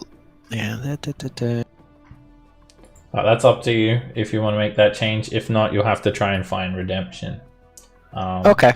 But yeah, well, next session, at the end of next session, it'll probably be about the next milestone in terms of progress. So you'll hit level 9. Unless we get lost again. Well, you're getting lost, but it's like you're making progress. You're finding pieces of a puzzle. You're not finding like the edges of the puzzle first. You're just finding random middle pieces like that. But it's coming together. You're making progress, definitely. So, quick question, Seb. It says here, I'm reading up Oathbreaker Paladin, and it says here that my Aura of Hate, starting at 7th level, the Paladin, as well as any fiends and undead within 10 feet of the Paladin, gains a bonus to melee damage rolls equal to the Paladin's Charisma modifier. Now, is that all fiends and undead, or just those that I choose? Because that seems counterintuitive in hell. Unless it says of your choice, it's not something you can turn off. But yeah, if you're evil and you're an Oathbreaker, then they will be empowered by you Yeah, that seems counterintuitive. Maybe I'll just take that deal from a hottie and become a devil. Hey, you never said anything about becoming a devil. You said I'll change me, so You just said a transformation that will make you resistance from fire and be able to shoot fire at people. and he said I'll take his rod if he takes my soul. So I don't know. Yeah, I'm just messing. It's quite obvious he's going to transform you into some sort of fiend. He's just gonna turn me into a lemur. Fuck that, dude. All right.